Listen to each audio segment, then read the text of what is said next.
The $950 job should have been simple 3 days. Keep quiet, drive a CEO around Seattle. Marcus Reed had no idea the exhausted woman stepping out of that five-star hotel would tear down every wall he'd spent 3 years building. He sat in his aging Toyota Camry at 6:57 watching the dashboard clock tick toward 7. The check engine light glowed amber, persistent as regret. 3 more days. Just survive 3 more days and he'd have money for Lily's dental work, the overdue electric bill with its final notice stamp, maybe winter boots that actually fit instead of the hand-me-downs 2 sizes too large. Marcus adjusted the rearview mirror. 36, but the lines around his eyes aged him a decade. He straightened his navy tie frayed at the edges, his only one, and glanced at the photo clipped to the sun visor. Lily's gap-toothed grin stared back. 7 years old in her yellow dress, the one Claire had bought 2 months before the drunk driver ran that red light on I-5. The phone call at 11:47 p.m. A stranger's voice saying impossible words. Lily's small body shaking in his arms, 4 years old, and asking when Mommy would come home. Marcus blinked hard. His hands had gone white on the steering wheel. At exactly 7 o'clock, the Fairmont Olympics glass doors opened. She moved like winter cold, beautiful, utterly untouchable. Charcoal coat that probably cost more than his car. Dark hair pulled back so tight it looked painful. Heels clicking against wet stone like a countdown. But her face stopped him. Exhausted. Not tired, something deeper, older. Eyes sweeping the street with the expression Marcus recognized from his own mirror. Someone who'd learned to expect disappointment. He stepped into the October rain. Her eyes found him gray-blue like a winter sea, measuring, calculating, dismissing before he'd spoken. "Ms. Ashford." She stared at his extended hand like it might bite. After a beat too long, she shook it. Brief, cool, professional. "You're the driver." Not a question, a statement. Marcus nodded. "Yes, ma'am. Marcus Reed." Her gaze swept his Camry, taking in faded paint sagging suspension before returning to his face. "I assume you received the itinerary. 7 a.m. tomorrow, Columbia Tower breakfast meeting. After that, then you don't need me to repeat it." She moved toward the car. Marcus opened the door, rain streaming down his collar. She slid in, phone already out, typing before he'd closed the door. By the time Marcus climbed behind the wheel, she had a Bluetooth earpiece in. "Airport, Alaska Terminal. My assistant lands at 7:45. Still typing. Marcus pulled into traffic. Windshield wipers beat steady rhythm. City lights smeared across wet glass like watercolor bleeding. 5 minutes passed. 10. Her voice cut through. "I have rules." Marcus glanced at the mirror. She still hadn't looked up. "Yes, ma'am. No small talk. I don't care about weather, your day, or current events. I need quiet to work." "Understood. Be on time. Not 5 minutes early, not 2 minutes late. On time." "Yes, ma'am. Temperature stays at 68 degrees, not 67, not 69. 68. Marcus reached for climate control. "Got it." She finally looked up. "Do you have questions?" "Just one." Her eyebrow arched. "Water preference, still or sparkling?" Something flickered across her face, surprise, maybe confusion that he hadn't challenged her rules. "Still, room temperature. My assistant provides it." Marcus nodded, then added quietly, "For what it's worth, Ms. Ashford, I'm here to make your 3 days easier. Whatever you need, whenever you need it. And if what you need is silence," he paused, "then I'll listen." She stared at him through the mirror. The moment stretched. Something in her expression shifted, not softening, but recalibrating. "Fine." She went back to her phone. The airport run took 40 minutes through rain-thick traffic. Diana made 6 calls, 3 English, 2 French, 1 Mandarin, that left her rubbing temples. Her assistant, Brendan Hayes, practically vibrated with anxiety when he climbed in, apologizing for flight delays and forgotten documents.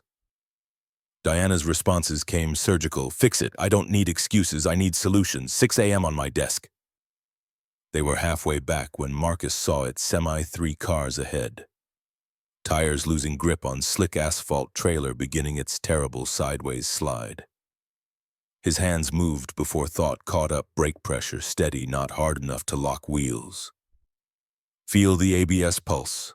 Check mirrors, clear left, signal, smooth lane change, accelerate just enough to clear the danger. The semi jackknifed behind them, horns screamed, metal crunched. In the mirror, Diana's knuckles were white on the door handle. Brendan's voice shook. "Oh God, we could have..." Marcus kept his eyes forward. "Just reading the road, you learn to see 5 seconds ahead." Diana's eyes found his in the mirror. Really looked this time, seeing beyond driver, beyond hired help. "Where did you learn that?" Marcus considered deflecting. "Necessity, mostly. When you're responsible for a 7-year-old, you anticipate trouble." Her gaze held his for 3 seconds before she returned to her phone. But the air had shifted, not warmer, but less hostile. By 9:30 at the hotel, Brendan looked near tears from Diana's ongoing phone conversation about Monday's schedule. Marcus opened Diana's door. She swept out, heels clicking toward the lobby. "Ms. Ashford." She turned, impatience sharpening her features. "Tomorrow, 7 a.m. I'll be here at 6:55. Was that almost a smile? 6:55 is 5 minutes early. Marcus allowed himself the smallest grin. "Yes, ma'am. But Rule 1 is silence. Rule 2 is punctuality. I'd rather break Rule 1 than Rule 2. This time the smile definitely happened. Microscopic, but there. 6:55. She disappeared through golden doors. Marcus sat in his idling car watching rain stream down the windshield. His phone buzzed. "Mrs. Patterson." "She's asleep. Made extra pot roast. Take some home. 3 days, $950. He could do this. Friday arrived, cold and clear October dawn, like the world rinsed clean. Marcus had been awake since 4:30, unable to sleep past anxiety. At the 24-hour car wash, he'd spent an hour detailing the Camry, vacuuming crevices, scrubbing dashboard, using electrical tape to patch worst cracks in leather seats. Betty Thornton from the diner across the street had spotted him through windows and tapped glass, waving him in. "Marcus, honey, what on earth are you doing up before roosters?" He'd accepted coffee she poured without asking. "Important client. 3-day job." Her eyes narrowed with 4 decades of Seattle wisdom. More important than sleep. Important as rent money. She'd packed him warm blueberry muffins and refused payment. "Come back when this is done. Tell me about this mysterious client. Bring that sweet girl too. Haven't seen Lily's smile in too long." Now, Marcus pulled up to the Fairmont at exactly 6:55. The Camry gleamed, looking almost respectable. Diana emerged at 7 sharp, carrying leather portfolio, wearing black suit that probably cost more than Marcus earned in 3 months. She paused when she saw the car. "You detailed it." Marcus opened her door. Seemed professional. She studied him, really looked before sliding in. "Columbia Tower parking garage, level 6 restaurant entrance." The breakfast meeting ran 2 hours. Marcus waited in the parking garage with his beat-up Tom Clancy novel managing 3 pages before his mind wandered. Lily had been quiet last night, asked about her mother sideways the way kids did when truth hurt too much. "Daddy, do people in heaven watch us?" Marcus had knelt beside her bed. "I think so, baby. Even when we're sad, especially then." She'd nodded, satisfied, returned to her book. But Marcus had stood in her doorway long after she fell asleep, watching her breathe, remembering Claire's last words in the hospital. "Take care of our girl, promise me, I promise." Claire's hand gripping his, so weak, and Marcus, "Take care of yourself too, you're allowed to live." He'd kept the first promise. The second remained a work in progress. At 9:15, Diana reappeared, walking fast, jaw tight. She slid in and immediately grabbed her phone. "Westlake Mall Executive Offices, North Entrance." Her morning unfolded in 90-minute blocks. Marcus navigated Seattle streets, staying 5 minutes ahead. Traffic patterns, parking options, fastest routes. By lunch at 1:30, he'd refilled her water 3 times and adjusted temperature twice without being asked. "How did you know I was cold?" Marcus looked up from his book. She was watching him with intensity that made him feel like a specimen under glass. Your shoulders, ma'am. You hunched forward twice in 10 minutes before we stopped. Usually means someone's cold. Her eyes narrowed. You were watching me. No, ma'am. Paying attention. There's a difference. She stared. Really stared, like seeing him for the first time. What's your story, Marcus Reed? Marcus's stomach dropped. His eyes flicked to the photo on his visor, Lily's gap-toothed grin, Claire's absence, a weight he carried daily. Not much of one, ma'am. But Diana had followed his gaze, the photo, you and a little girl. My daughter, Lily, 7 years old. Diana's next question landed softer but no less pointed. And her mother? The words stuck. He could feel Diana's eyes, could feel the weight pressing down. Not in the picture anymore. Diana's eyes held his in the mirror. Whatever she saw made her back off. I have 3 more meetings. Last one ends at 7, then back to the hotel. Yes, ma'am. She turned to leave, paused with hand on door. The car is very clean, thank you. Not much, but it felt like something. The afternoon meetings bled into evening. By 6:30, exhaustion crept back into Diana's shoulders. She'd stopped making calls, just stared out windows, jaw working like chewing bitter thoughts. Marcus made a decision that probably violated several rules. Ma'am, there's a place 10 minutes from here. Nothing fancy, just good food, quiet, if you wanted to stop before the hotel. She checked her watch, checked her phone, checked her watch again. I have emails. Yes, ma'am, just thought I'd mention it. Silence filled the car. Then, what kind of food? American comfort, classic diner fare.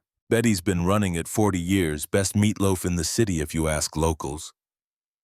Diana's skepticism came sharp. I don't eat diner food. Marcus smiled. This is a real restaurant, family-owned.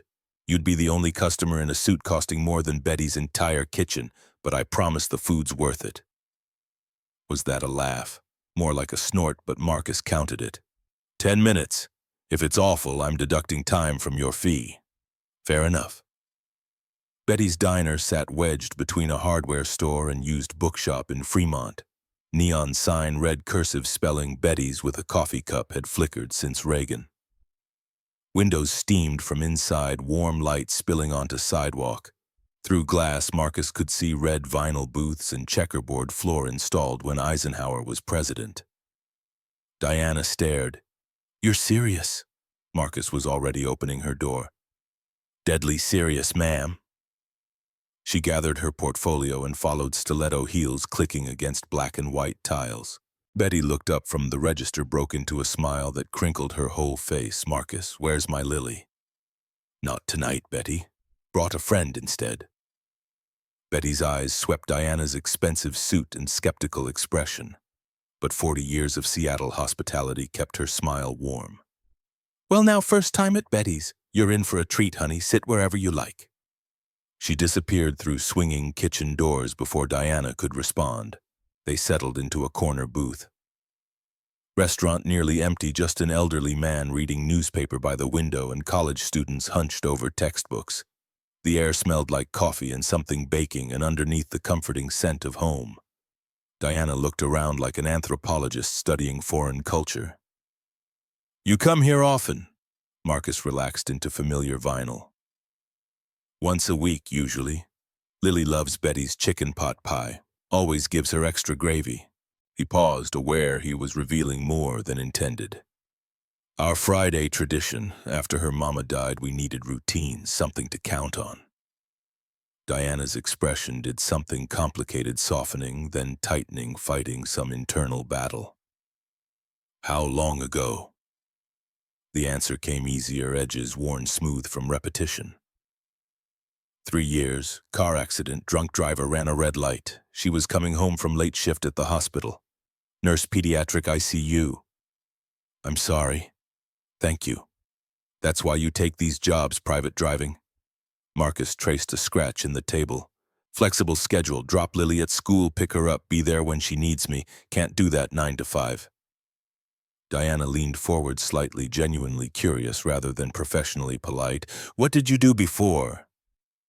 The question landed heavy. Marcus felt familiar weight settle, explaining failure, admitting he couldn't handle what he was supposed to. I was an architect, junior partner at a firm downtown. Good benefits, retirement plan, the whole package. He smiled without humor. Then Claire died and Lily stopped sleeping and I stopped being able to sit at a desk pretending to care about office park blueprints. So I walked away. Diana's eyebrows rose. You just quit. More like crashed and burned, but yeah, eventually I quit. She leaned back, studying him. That must have been hard, giving up your career. Marcus met her gaze directly, words coming from somewhere deep, somewhere usually locked. Harder watching my daughter cry herself to sleep every night. Some things matter more than a career, Ms. Ashford. The words hung between them. Diana's lips parted like she was about to respond, but Betty appeared with enormous plates, meatloaf for Marcus with mashed potatoes and green beans, chicken pot pie for Diana with golden crust glistening with butter. Betty set them down with flourish, added a basket of homemade rolls. You eat, honey. Too skinny, work too much, I can tell. Diana actually smiled, small but genuine. You sound like my mother. Betty patted her shoulder. Smart woman, your mother. You call her tonight. She swept back to the kitchen. They ate. Diana approached cautiously at first, but by third bite, her shoulders had dropped 2 inches. She broke open a roll, steam rising, and buttered it with focus, suggesting she couldn't remember the last time she'd paid attention to actual food. Okay, this is excellent. Marcus grinned. Told you. Don't gloat, it's unbecoming. But she was smiling. They stayed an hour. Betty brought tea without asking, Earl Grey for Marcus, chamomile for Diana, and refused to let Diana pay. Diana wrapped hands around the cup, eyes distant. I haven't had a meal like this I can't remember. Usually business lunches or hotel room service or protein bars at my desk. What do you do, if you don't mind me asking? Diana's professional mask slipped back but sat looser now. I run a consulting firm. Corporate restructuring mostly. Companies hire me to assess weaknesses and fix them. She said it matter-of-factly, but Marcus heard weight underneath. Usually means firing people, cutting budgets, making everything leaner and meaner. That must be difficult. Something flickered across her face, vulnerability quickly masked. It's necessary. Someone has to make hard decisions. She set down her tea. But yes, difficult. Is that why you're here, Seattle? Diana nodded. A tech company, hemorrhaging money. I'm here to figure out why and stop the bleeding. She rubbed temples in a gesture Marcus was starting to recognize. 3 days meetings, then Portland, San Francisco, back to New York. Haven't slept in my own bed 6 weeks. Marcus thought about Lily's bedroom, yellow walls Claire had painted glow-in-the-dark stars on ceiling, closet door always cracked for hallway light. Home. That sounds exhausting. It is what it is. Marcus heard himself say before he could stop. Does it have to be? Diana's eyes snapped to his sharp and defensive. Excuse me, he backpedaled. Nothing, ma'am, just thinking out loud. But something had shifted. Diana stared like he'd said something shocking, something she wasn't ready to hear. Silence stretched thin. Finally she stood. We should go. It's late. Marcus paid. Betty refused Diana's offered credit card, waving it away with flour-dusted hand. You come back when you're not working yourself to death, honey. Bring Marcus and that sweet girl. We'll feed you proper. They walked to the car, night air cold and clean, stars visible for once scattered across sky like spilled salt. Diana paused at the door. Marcus? His first name from her lips did something to his pulse. Yes, ma'am. Thank you. For dinner. My pleasure, ma'am. And stop calling me ma'am, it makes me feel ancient. The faintest smile. Diana is fine. Her name felt strange in his mouth. Personal, intimate, crossing invisible lines. They drove back in comfortable silence. At the Fairmont, Diana didn't immediately exit. She sat hands folded in lap, looking at the hotel like a prison she'd sentenced herself to.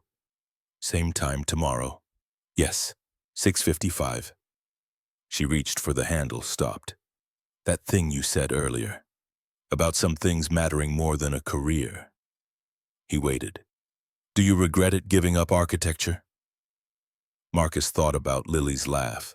Belle's hope everything good, the way she still reached for his hand. Crossing streets. How she'd started drawing pictures of three people, her Marcus and Claire, holding on to memory because holding on was better than letting fade. Not even once. Diana nodded slowly like he'd confirmed something she'd been afraid to believe. Then she was gone, swallowed by golden lobby light. Marcus sat in his car watching the entrance, feeling the weight of $950 suddenly less important than the look in Diana Ashford's eyes when she'd said his name. Saturday morning broke cold and bright. Marcus arrived 6:55 to find Diana already waiting outside, coffee in hand, looking like she hadn't slept. Morning. Not good morning, just morning. Morning, rough night. Diana climbed in, conference call, London 2 a.m., then New York 4. Then Brendan sent 17 emails about Monday's schedule. She closed eyes. I hate time zones. Where to first? Nowhere for an hour. First meeting's not until 9. She opened one eye, something almost vulnerable in the question, is Betty's open for breakfast? Marcus couldn't stop the grin. Betty opens at 6. She'll be thrilled. They drove through empty streets, city still shaking off sleep. Betty's lights were on, warm and welcoming against morning chill. Betty took one look at Diana and started clucking like a worried hen. Lord have mercy, honey, you look terrible. No sleep, too much work. She guided Diana to a booth like she was made of glass. I'm making you my special healing soup. Fix everything. Diana's protest came weak. I don't think soup can fix my schedule. Betty was already heading to kitchen. You watch. My soup very powerful. Marcus slid into the booth across from Diana. Morning light through windows made her look younger, somehow more fragile. He could see tremor in her hands wrapping around water glass. How long have you been running on empty? Diana's laugh held no humor. Define empty. She sighed, and in that sigh Marcus heard years. Since my father died, 2 years ago. He built the company from nothing, started with corporate law, expanded into consulting.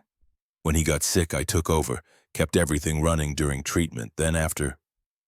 She trailed off, jaw clenched. I couldn't let it fall apart. It's his legacy. Is that what he wanted, you working yourself to death, protecting his legacy? Diana's response came sharp. What else am I supposed to do? Live your own life. Diana laughed, harsh, bitter. Easy to say when you're not responsible for 300 employees and their families, when clients aren't paying you 6 figures to solve problems. When? She stopped, jaw clenched. Sorry, you don't need to hear this. Hey, I asked, didn't I? Betty returned with soup and sandwiches, set everything down with authority. Eat. Both of you. Too serious. Life too short for serious all the time. They ate. The soup worked magic, or maybe just warmth, quiet absence of demands. Diana's hands stopped shaking. Color returned to her face. Can I ask you something? Marcus nodded.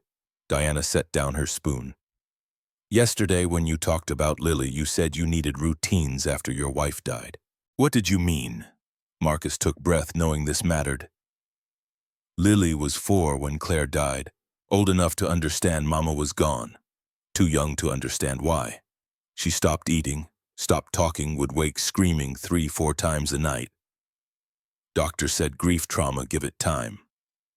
He paused, remembering dark months. But time just made it worse. What changed? I did. Stop trying to be both parents. Stop trying to replace Claire. Stop trying to make everything okay. He met her gaze. Instead, I just showed up.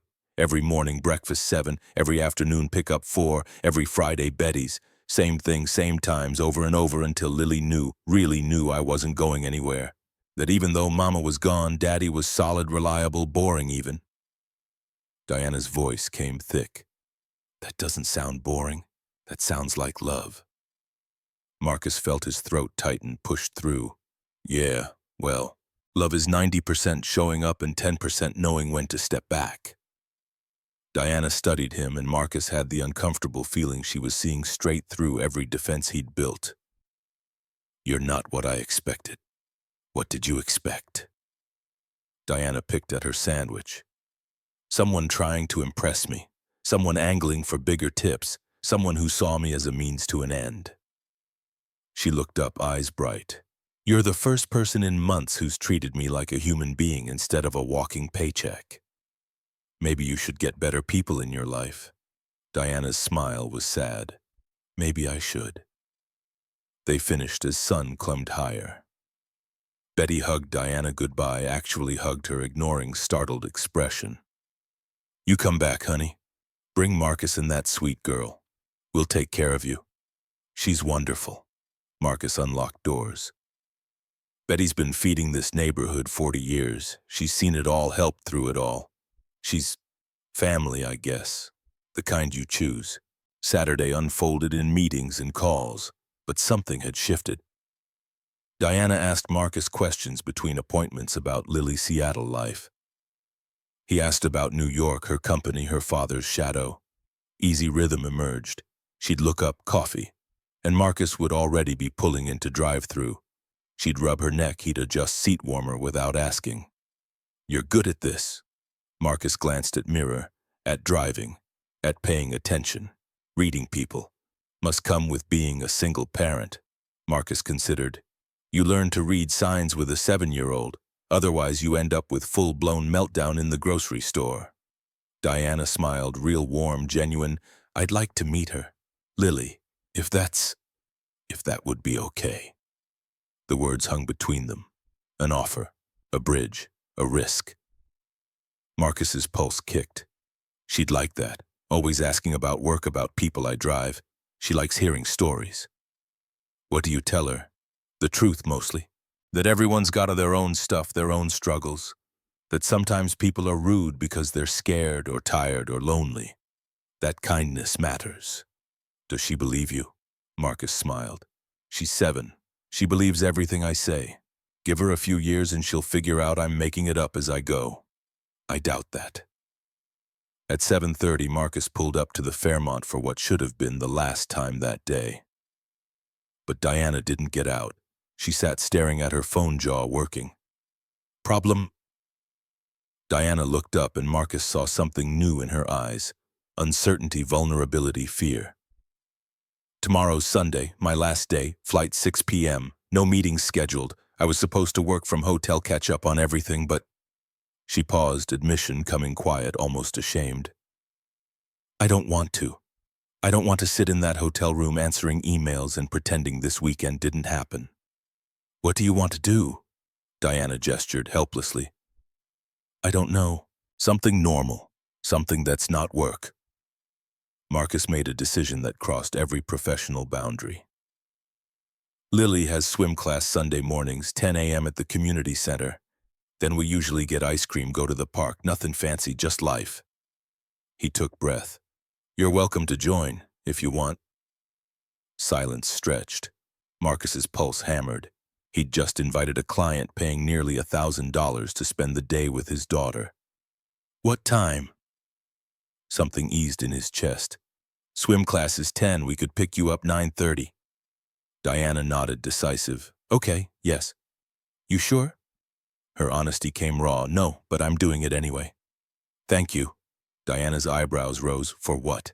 For everything this weekend. You've been really kind. It matters. Diana's hand was on the handle, but she paused. You've been more than just a driver, Marcus. You know that, right? Then she was gone, leaving Marcus wondering what the hell he'd just set in motion. Sunday morning arrived with clouds and rain promises. Marcus dressed Lily carefully, purple swimsuit under clothes, hair in 2 neat braids. She chattered about swim class, about her friend Mia, who could hold her breath 20 seconds, about the pool's diving board she was almost brave enough to try. Daddy, is someone coming with us today? Marcus kept eyes on road. Yes, baby, a friend of mine. Her name's Diana. Lily's voice went cautious. Is she nice? Very nice, but she's also very busy, so we need to make sure she has a good time. Okay? Lily nodded seriously. I'll show her my backstroke. Coach says my backstroke is beautiful. Marcus's heart clenched with love for this kid. I'm sure she'll love that. Diana was waiting outside the hotel in jeans and simple sweater, first time Marcus had seen her in anything but business attire.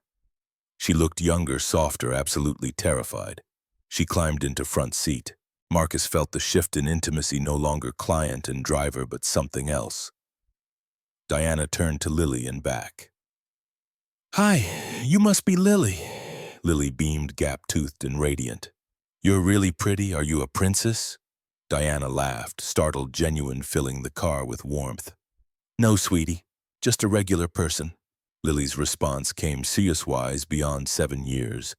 My daddy says there's no such thing as regular people. He says everyone's special if you pay attention. Diana looked at Marcus, something passing between them, understanding, connection, possibility. Your daddy sounds very smart. Lily settled back, satisfied. He is. He knows everything. They drove to the community pool. Lily kept up steady chatter about school friends, the loose tooth that wouldn't come out. Diana listened with intensity, asking questions that made Lily light up. Pool was chaos, kids shrieking, parents shouting, chlorine thick. Lily ran to her class, stopped, ran back. Daddy, will you watch? Marcus knelt, always baby. She turned to Diana, suddenly shy. You too. I wouldn't miss it. They sat in viewing area, plastic chairs and condensation-streaked windows, watching Lily paddle through her lesson. She waved every 30 seconds, checking they were still watching. Still there. Still real. She's wonderful. Marcus felt pride swell. She's my whole world. I can tell. She watched Lily attempt flip-turn, laughing. When she came up, sputtering, How do you do it alone, I mean? Marcus kept eyes on his daughter. You do what comes next, then the thing after that. Eventually, you've built a life. Diana turned. Is it enough? Just building a life? Marcus thought about that. Most days, yeah. Some days, no. But those days get fewer. Diana nodded slowly. I don't remember the last time I just sat and watched something without checking my phone. Existed without purpose. You're doing it now. Diana smiled, something sad and wistful in it. I am, aren't I? It's harder than it should be. After swim class, Molly moons for ice cream. Lily got salted caramel with rainbow sprinkles, insisted Diana try honey lavender. It's the best. Daddy doesn't like it because he says it tastes like flowers, but that's what makes it good. They walked to Volunteer Park, ice cream melting faster than Lily could eat it. Clouds had broken, letting through watery October sunshine. Lily ran ahead to playground. Can I ask you something personal? Marcus felt defenses rise, consciously lowered them. Sure. Do you ever get lonely? Marcus watched Lily climb jungle gym, fearless and laughing. Every day, I miss having someone to talk to after Lily goes to bed. Miss having a partner. He trailed off. But lonely is different from alone. Alone I can handle. It's the lonely that sneaks up. Diana's voice came thick. Yeah, I know what you mean. They sat on bench while Lily played. Other parents surrounded them, couples mostly trading kid-watching duties, stealing kisses, being effortlessly together. Marcus had stopped letting it hurt around year 2. Why consulting, if you don't mind me asking? Diana was quiet for a long moment. My father was brilliant, charismatic. Everyone loved him. He could walk into failing companies and turn them around through sheer will. She picked at ice cream cup edge. I wanted to be like him, make him proud, so I followed his path. Law school, corporate law, then consulting when he started the firm. Marcus heard pain underneath. Did it work, making him proud? Diana's voice cracked. I don't know. He died before I could ask. 2 years, and I still don't know if I measured up. She stopped, jaw clenched. Sorry, this is too much. Hey, it's not too much. And for what it's worth, I think anyone who works as hard as you do, who cares as much as you clearly do, would make any father proud. Tears welled in Diana's eyes. She blinked them back. You don't know me. I know you showed up this morning when you could have stayed in that hotel. I know you listened to a 7-year-old talk about swim class like it was the most important thing in the world. I know you're exhausted and lonely and still trying your best. He paused. That counts for something. Diana wiped eyes, laughing shakily. You're dangerous, you know that. How's that? Diana's answer came raw, honest. You make me want things I gave up on years ago. Before Marcus could respond, Lily ran over breathless. Diana, come push me on swings. Daddy can't push high enough. I push perfectly high. Lily grabbed Diana's hand. But I want to go higher. Please. Diana looked at that small hand in hers like it was made of glass. Then she stood, let herself be pulled toward swings, and Marcus watched her transform. She pushed Lily gently first, then higher still, until Lily was shrieking with delight, and Diana was laughing, really laughing, head back, uninhibited. Something shifted in Marcus, something dangerous and necessary all at once. They spent 2 more hours at the park. Lily showed Diana everything good: climbing trees, the spot where she'd found a caterpillar last summer, the bench where she and Marcus sat when they needed to talk about sad things. Diana absorbed it all, asked questions, remembered details. By the time they headed back, Lily was yawning. She climbed into car seat without protest and was asleep before they'd left parking lot. That was perfect. Thank you for letting me be part of it. Thank you for being here. They drove in comfortable silence over Lily's soft snores. At the Fairmont, Diana didn't immediately exit. I need to tell you something. Marcus's pulse kicked. Okay. Diana took shaky breath. This weekend, these 3 days, they've been the first time in 2 years I've felt like a person instead of a machine. She turned to face him, eyes bright. You and Lily, you've given me something I didn't know I was missing. Diana. She held up hand. Let me finish, please. Another breath. I don't know what this is. I don't know what I'm doing, but I know I don't want it to end here. I don't want to fly back to New York and pretend this was just a job, just 3 days, just nothing. What are you saying? Diana's answer came firm despite fear in her eyes. I'm saying I'd like to see you again. If that's something you'd want, if I'm not completely misreading this. The moment stretched, fragile and enormous. In back, Lily shifted, murmuring about butterflies. Marcus forced himself honest. You're not misreading it. But I need you to understand something. I can't do temporary, I can't do casual. Lily's been through too much, and I won't bring someone into her life who's going to leave. I understand. Marcus pushed harder. Do you? Because you live in New York, you work 80 hours a week, you're on planes more than ground, and I'm a single dad in Seattle who drives for living because I can't handle pressure of a real career anymore. We're different worlds, Diana. Different lives. Diana reached out, hesitated, took his hand. I know. But I also know I haven't felt this alive in years. And maybe that means something. Marcus felt warmth of her hand. Or maybe it means we're both lonely and this weekend was a beautiful exception. Diana squeezed his hand. Maybe, but what if it's not? Lily stirred awake, blinking. Are we home? Almost, baby. Diana has to catch her plane. Lily's face fell. Already? Diana turned, voice carrying weight. Marcus felt in his bones. Yeah, sweetie, but thank you for today. For teaching me about swimming and ice cream and good climbing trees. Lily's question came small, hopeful. Will you come back? The question hung. Diana looked at Marcus, then back to Lily, and something in her face shifted: decision, determination, fear mixed together. I'd like to, if that's okay with you and your dad. Lily looked at Marcus. He nodded. Lily beamed. Next time I'll show you my room. I have glow-in-the-dark stars and everything. I can't wait. She climbed out slowly, pulled business card from purse, handed it to Marcus. My cell number's on here. Call me or text or anything. Marcus took the card, feeling weight of possibility in small piece of paper. Even if it's just to tell me this was a mistake, I need to know. This isn't a mistake. No. but it's also not simple. Marcus found himself smiling. Nothing worth having ever is. She smiled back, brave, uncertain, hopeful. Goodbye, Marcus, Lily. Lily waved frantically. Bye. They watched her walk into Hotel Shoulders, straight, head high. Just before she disappeared through doors, she turned and looked back, waved, smiled. Then she was gone. Lily chattered the whole drive home about Diana's laugh, how pretty she was, how she wanted to show her everything next time. Did you like her, Daddy? Marcus turned off engine. Yeah, baby, I did. Lily's satisfaction was clear. Good, me too. That night, after Lily was in bed, Marcus sat at his kitchen table staring at Diana's business card. Diana Ashford, CEO, Ashford Consulting Group.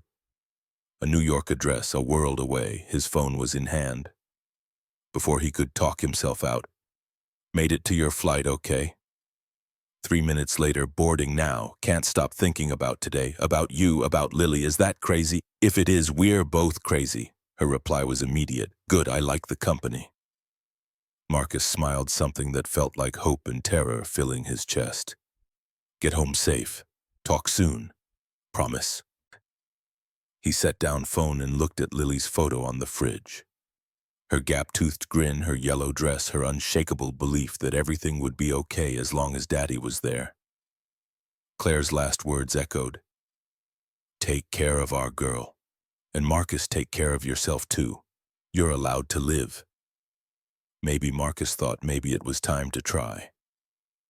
The text arrived at 2:47 in the morning on a Tuesday, 3 days after Diana's flight back to New York. Marcus stared at his phone in bedroom darkness. He'd been lying awake anyway, replaying Sunday on loop, the way Diana had laughed on the swings, the way her hand had felt in his, the weight of possibility in her goodbye. Her message glowed. Can't sleep. Keep thinking about Betty's. About her telling me to call my mother. Did you know I actually did it? Called her. First real conversation we've had in 8 months. His fingers moved. How'd it go? The reply came immediate. Hard. Good. She cried. I cried. Apparently I've been disappearing into work just like Dad did. Her words, not mine. Turns out everyone saw it except me. Marcus propped himself up. Sometimes we need outside eyes to see ourselves clearly. 3 dots appeared, disappeared, appeared. Is that what you are, my outside eyes? Marcus smiled in the dark. I'm just a guy who drives people around and makes sure they eat real food occasionally. Her response, you're more than that. You know you are. He did know. Had known since Sunday, since watching Diana with Lily guard completely down. But knowing something and admitting it were different territories, and Marcus had spent 3 years building walls specifically to keep from crossing that border. The shift felt safer. How's Lily? Marcus glanced at the clock, almost 3 a.m. Seattle 6 in New York. Asleep. Finally. She made me tell her 3 stories about you tonight. I'm running out of material. Diana's reply made his chest ache. Tell her I miss her. Marcus typed, tell her yourself, she'd love to hear from you. Longer pause. Marcus could almost see Diana chewing her lip, weighing risks. Would that be okay if I called sometime, talked to her? His answer came easier than expected. More than okay. Tomorrow night after bedtime routine, she goes down at 8 Pacific, 11 your time. The response, I'll be awake, I'm always awake. They texted until 4 about nothing, about everything. Diana told him about her apartment in Manhattan, floor-to-ceiling windows overlooking Central Park, but feeling more like a hotel than home. Marcus told her about Lily's latest butterfly obsession, 17 library books about metamorphosis. His thumbs moved. She asked me if people can metamorphosis too, if we can change into something completely different. Diana's question, what did you tell her? Marcus thought about his answer. That we can, but it takes longer than a cocoon and it's scarier and sometimes we need help. The reply came after a long pause. Do you believe that? Marcus stared at the question, then typed, I'm starting to. When Marcus finally fell asleep as dawn crept through curtains, He dreamed of swimming pools and ice cream and a woman with gray-blue eyes who looked at him like he was something more than wreckage. The next evening, Lily sat on the couch at 7:55, legs swinging, clutching Marcus's phone like it contained universe secrets. "She's really going to call." Marcus smiled. "She really is, baby." Worry spilled out. "What if I don't know what to say?" "Then you listen. Diana's good at talking."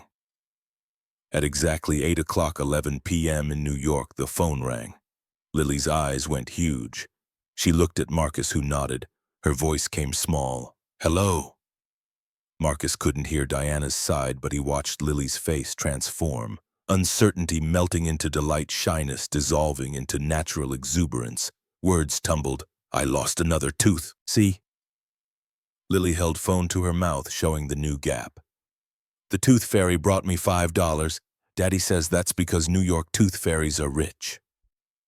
Lily giggled at whatever Diana said, then launched into detailed butterfly metamorphosis explanation, complete with hand gestures Diana couldn't see.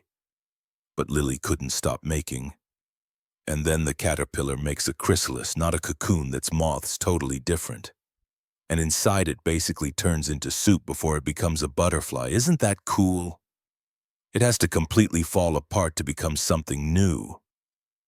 Marcus's throat went tight. They talked 20 minutes. Lily showed Diana her glow-in-the-dark stars via video call, introduced Mr. Whiskers the stuffed cat, explained her elaborate plan to build a butterfly garden in spring. Marcus's intervention came gentle. "Okay, baby, Diana has work tomorrow. Time to say goodnight." Lily's protest started. "But Daddy," Diana's voice came through speaker, warm and clear. "We can talk again soon, I promise." Lily's acceptance came reluctant. "Okay. Good night, Diana. I miss you."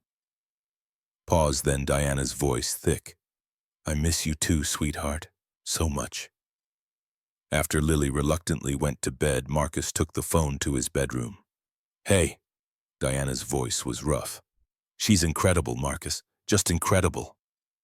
Marcus settled on bed edge. "She liked you from minute one. Kids have good instincts." Diana's question came loaded. "Do they? Or is she just starving for female attention?" The question landed like a punch. Marcus stared at bedroom wall. "Both, probably. She's got Mrs. Patterson next door and Betty and teachers, but a mother figure, no. I can't give her that." Diana's voice came quick. "I wasn't criticizing." Marcus rubbed his face. "I know, but it's true anyway. I worry about that, about what she's missing, about whether I'm enough. The reassurance, you're more than enough, anyone can see that." Marcus's doubt pushed through. "Can they?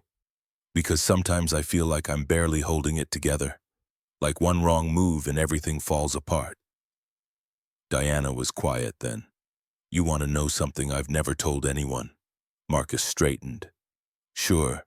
Her confession came raw. "After my father died, I had a panic attack during a board meeting.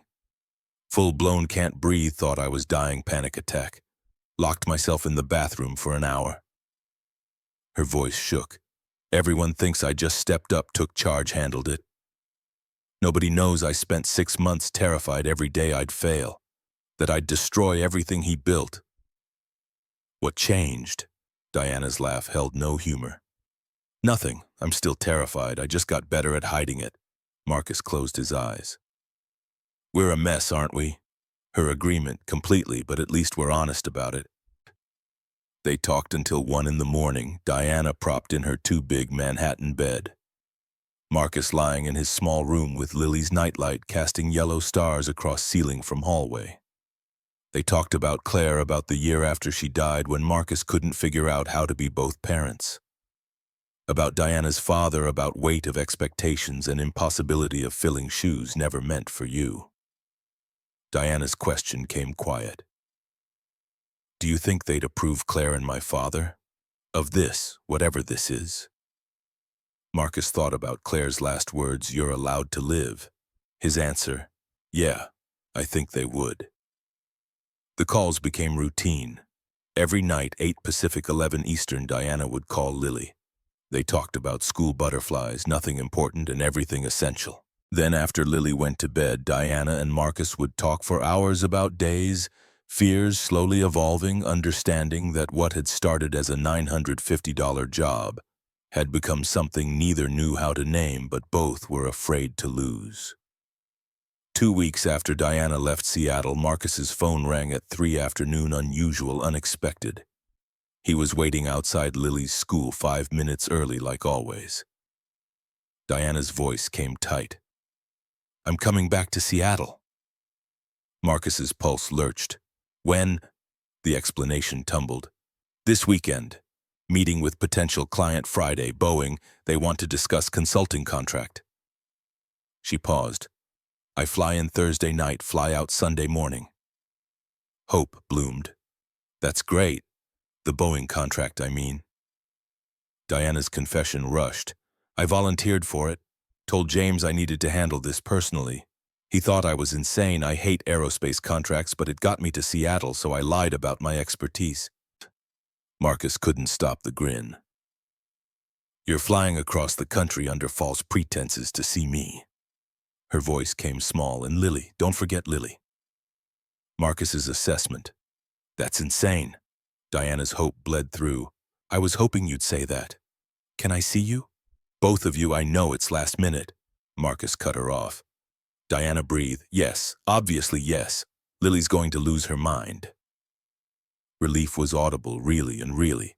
Diana's vulnerability showed. "What about you?" Marcus watched parents stream from school collecting children living ordinary lives. "I might have already lost mine." Her response came warm. "Good, I like the company." That night when Marcus told Lily Diana was coming to visit, she actually screamed, high-pitched squeal that made Mrs. Patterson knock on the shared wall. Marcus called through plaster. "Sorry." Lily bounced on couch like trampoline. When?" Marcus caught her mid-bounce. "Thursday night. She has to work Friday, but she'll have time Saturday and Sunday morning." Lily was already running to her room. "We have to clean everything. Make the apartment pretty. I need to finish my butterfly drawing." She left chaos behind. Marcus sat on couch wondering what the hell he was doing. Diana Ashford was flying across the country to see him. She'd volunteered for a contract she didn't want.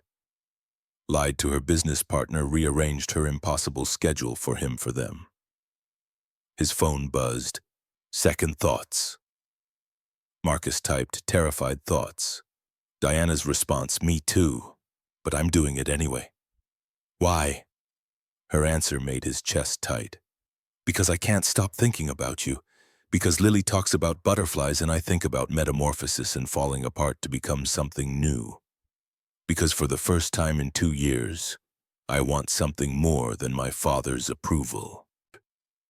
Marcus stared at the message before typing. "We're really doing this, aren't we?" Diana's reply, "I think we are. Is that okay?" He thought about Claire, about the promise he'd made, about Lily's laughter, and Diana's smile, and the terrifying possibility that maybe he was allowed to have this. His answer, "Yeah, it's okay." Thursday arrived like Christmas and root canal combined. Lily changed outfits 4 times. Marcus cleaned until his hands smelled like lemon cleaner. By 7 p.m. at airport arrivals, Lily was vibrating and Marcus's palms were sweating. Diana emerged carrying small overnight bag, looking like she'd run the whole way from New York. Hair slightly mussed, coat, wrinkled eyes, bright and nervous. Lily launched herself before Marcus could stop her. "Diana." Diana dropped her bag and caught Lily in a hug that looked like relief made physical. Lily's words came muffled. "I missed you." Diana's voice broke. "I missed you more. I drew you 17 butterflies. Well, 16 butterflies and one that might be a moth, but I'm not sure." Diana pulled back, laughing through tears. "I can't wait to see them." Marcus climbed out, suddenly shy. Diana looked at him over Lily's head, and the expression on her face, vulnerable, hopeful, scared, made his chest ache. "Hi." Marcus's response matched her tone. "Hi yourself." Diana's assessment. "This is crazy, right?" Marcus nodded. "Completely. But we're doing it anyway." Marcus felt something click into place, apparently. She smiled that real smile, and Marcus felt something that had been rattling around in his chest for 3 years suddenly settle. They drove to Marcus's Ballard apartment, modest two-bedroom in a building that had seen better decades. Lily chattered, showing Diana school artwork, library books, her treasure box of special rocks and feathers. Marcus's introduction came apologetic. "This is us, it's not much." Diana's assessment, "It's perfect." The apartment was small but clean, decorated with Lily's artwork and Claire's photographs. Yellow couch that had seen better years. Kitchen table with mismatched chairs.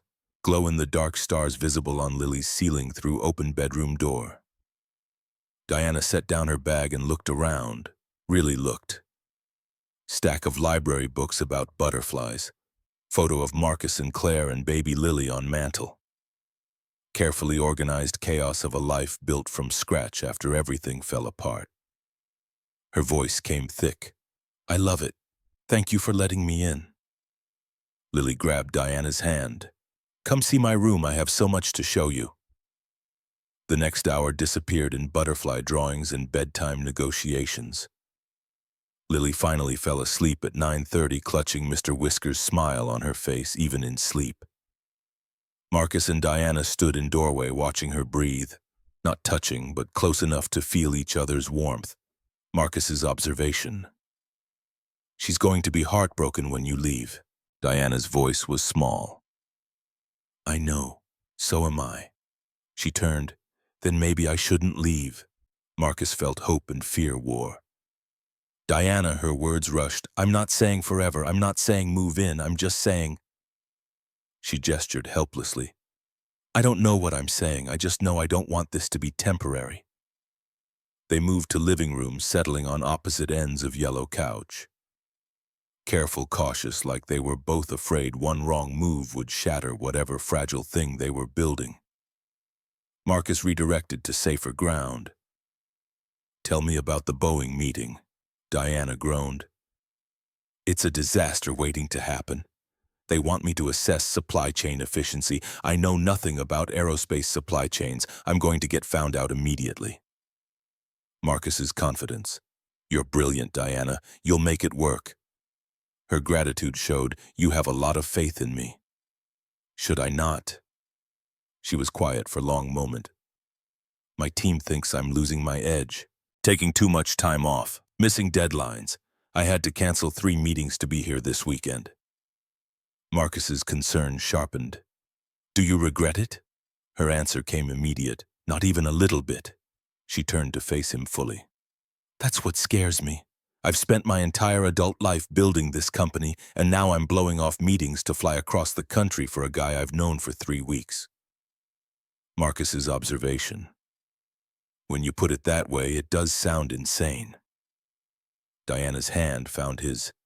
"But it doesn't feel insane, that's the thing. It feels like the first sane decision I've made in years." Marcus gripped her hand like a lifeline.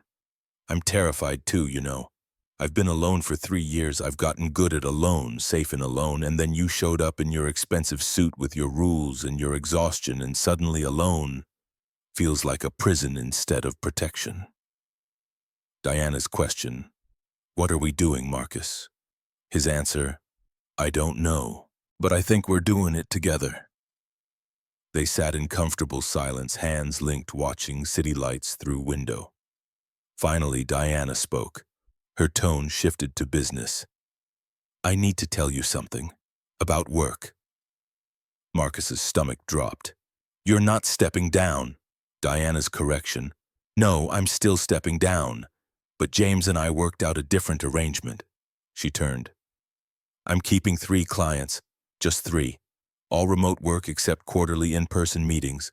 About 20 hours a week instead of 80. Marcus's question. "And you're okay with that?" Diana's honesty showed. "I'm terrified of it. What if I'm not enough with just 20 hours? What if I'm only valuable when I'm indispensable?" She set down water with shaking hands. "But I'm also excited. For the first time in my life, I'll have time. For you, for Lily, for figuring out who I am when I'm not working." Marcus's doubt surfaced. "What if you hate it?" Her answer. "Then I'll adjust. Add more clients. Find balance that works. She squeezed his hand. But I have to try. I can't keep living like my father did, working until there's nothing left. Marcus's voice came soft. Your father would be proud of you for choosing differently. Diana's question came small. Would he or would he think I'm weak for giving up? Marcus's certainty rang clear. He'd think you're brave for choosing life. Diana leaned against him, head on shoulder. I called my mother yesterday, told her about the move, about you and Lily, about everything. How'd that go? Diana's voice shook. She cried, said she thought she'd lost me the same way she lost my father, to work to ambition, to the belief that nothing matters except legacy. She paused. She asked if she could meet you, both of you, maybe come visit in spring. Marcus's answer, of course she can. Diana pulled back. Really, you'd be okay with that? His confusion showed. Diana, she's your mother, of course I'd be okay with it. They sat in comfortable silence, watching October rain that had started falling past window city lights, reflecting off wet streets. Diana's question came careful. Can I ask you something about Claire? Marcus tensed slightly. Sure. Her vulnerability showed. Does it bother you that I'm here? That we're doing this? I mean, I'm sitting in the home you built with her daughter, looking at her picture on the mantel. Am I intruding on something I shouldn't be? Marcus was quiet for a long moment, choosing words carefully. The first year after Claire died, I couldn't look at her pictures, covered them all because it hurt too much. Lily would sneak into my room and uncover them when I wasn't looking, like she was afraid I'd forget. Diana's question. Did you want to forget Marcus's honesty? Sometimes, but mostly I just wanted the pain to stop. He took breath. About 6 months in, Lily asked me if Mama would be mad that we were laughing again. She'd made a joke, I can't even remember what, and I'd laughed, and then she got this terrified look like she'd done something wrong. Diana waited. Marcus continued. I told her that Mama would be furious if we stopped laughing, that Claire fought so hard to stay alive precisely so we could keep living, keep finding joy, keep being a family, even if it looked different than before. He turned to face Diana fully. You're not intruding. You're honoring what Claire wanted for us. For Lily to have a mother figure, for me to have a partner, for our family to grow instead of just surviving. Diana's tears spilled. I want to be worthy of that. Marcus's certainty. You already are. Her doubt pushed back. How can you know?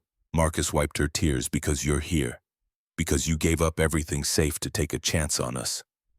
Because Lily loves you and kids have perfect instincts about these things. He paused. Because I love you and I trust my instincts too. She kissed him then, desperate, grateful, promising everything she couldn't yet put into words. When they finally pulled apart, she was smiling through tears. Diana's voice came uncertain. I have something for you. I know we're supposed to wait until Christmas, but I need to give it to you now. Marcus waited as she dug through suitcase, pulling out small wrapped package. Open it. Inside was a key, simple silver with small tag attached reading home. Diana's words tumbled. It's to my new apartment, not like move in immediately, we're not ready for that, but I wanted you to have it, to know you're always welcome, that it's not just my place but yours too, and Lily's. She was talking fast. Is that too much? It's too much. I can take it back. Marcus kissed her, stopping the spiral. It's perfect. Her relief was palpable. Really? Marcus turned the key over, feeling its weight. Really, I have something for you too. Was going to wait until Christmas, but now feels right.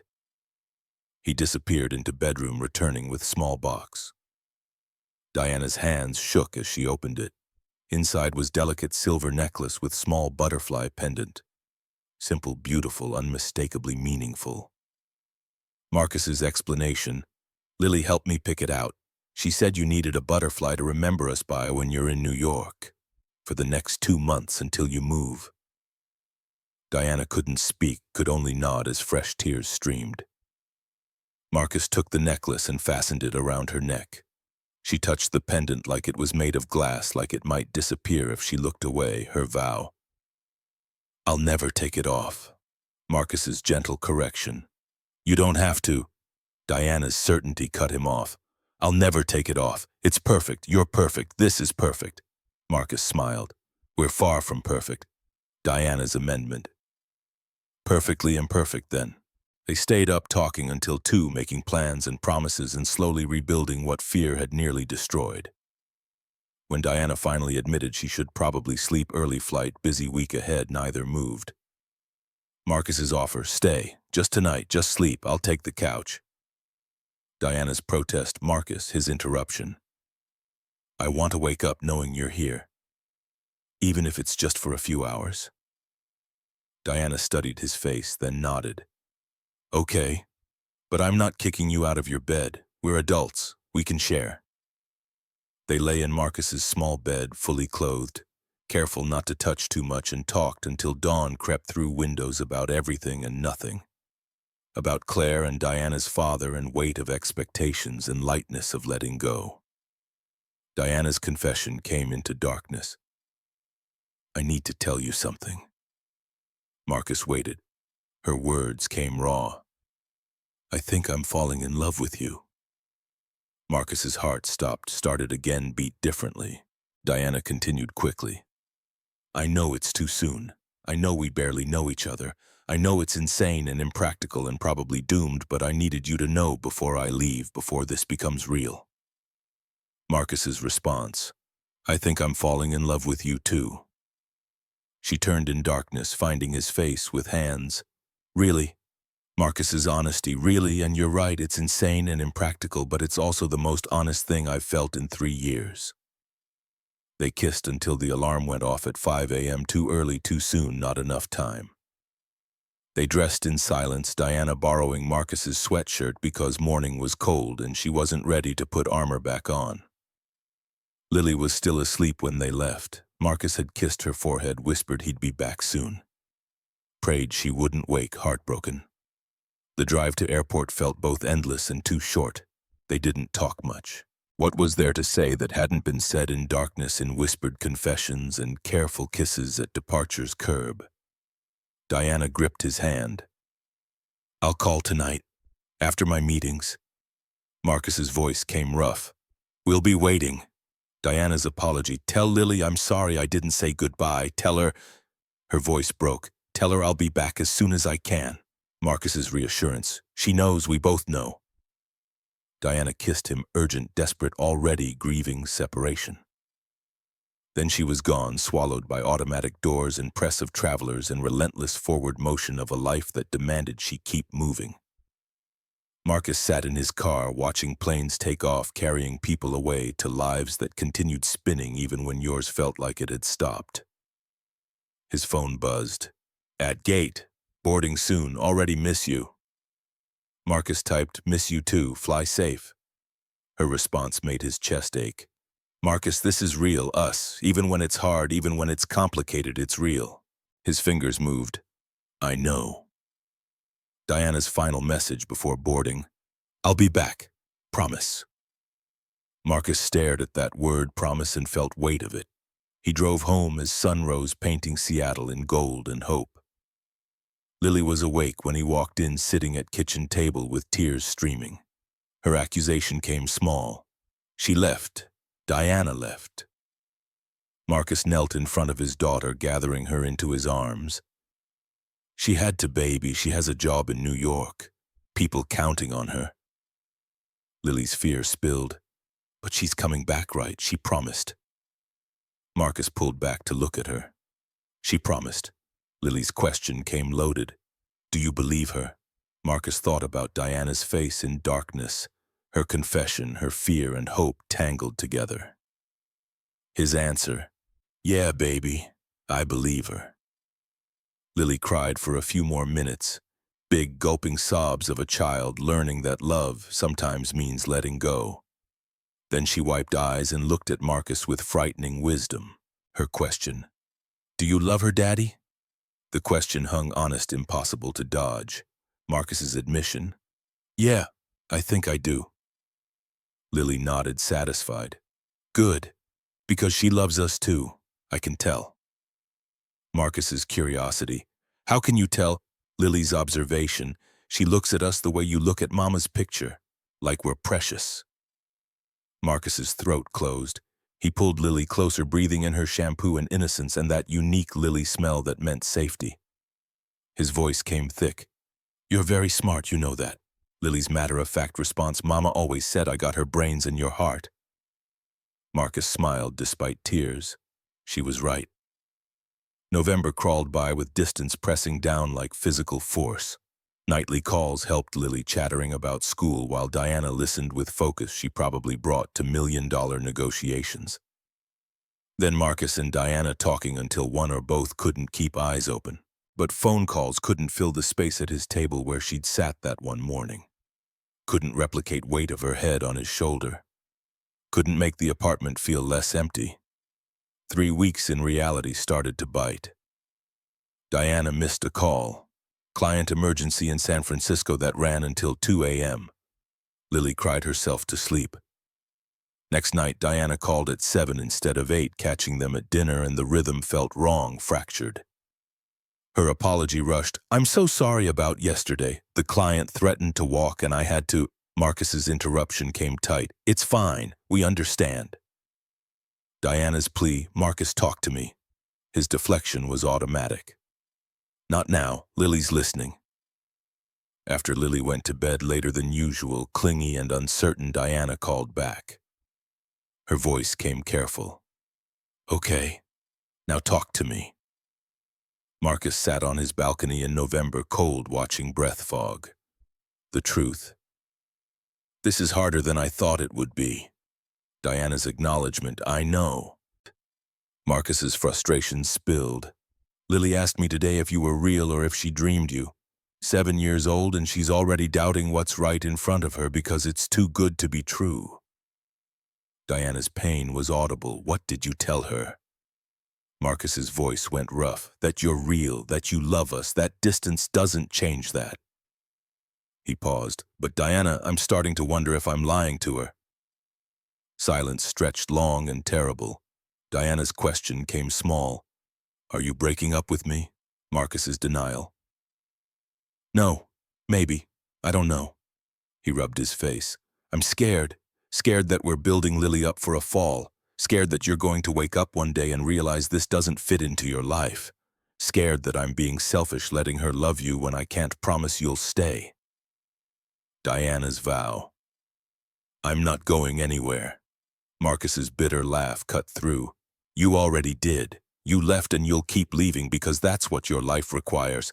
And maybe that's okay for us. We're adults. We signed up for complicated. But Lily, she didn't sign up for this. She just fell in love with you because you pushed her on swings and listened to butterfly facts like they mattered. Diana's response.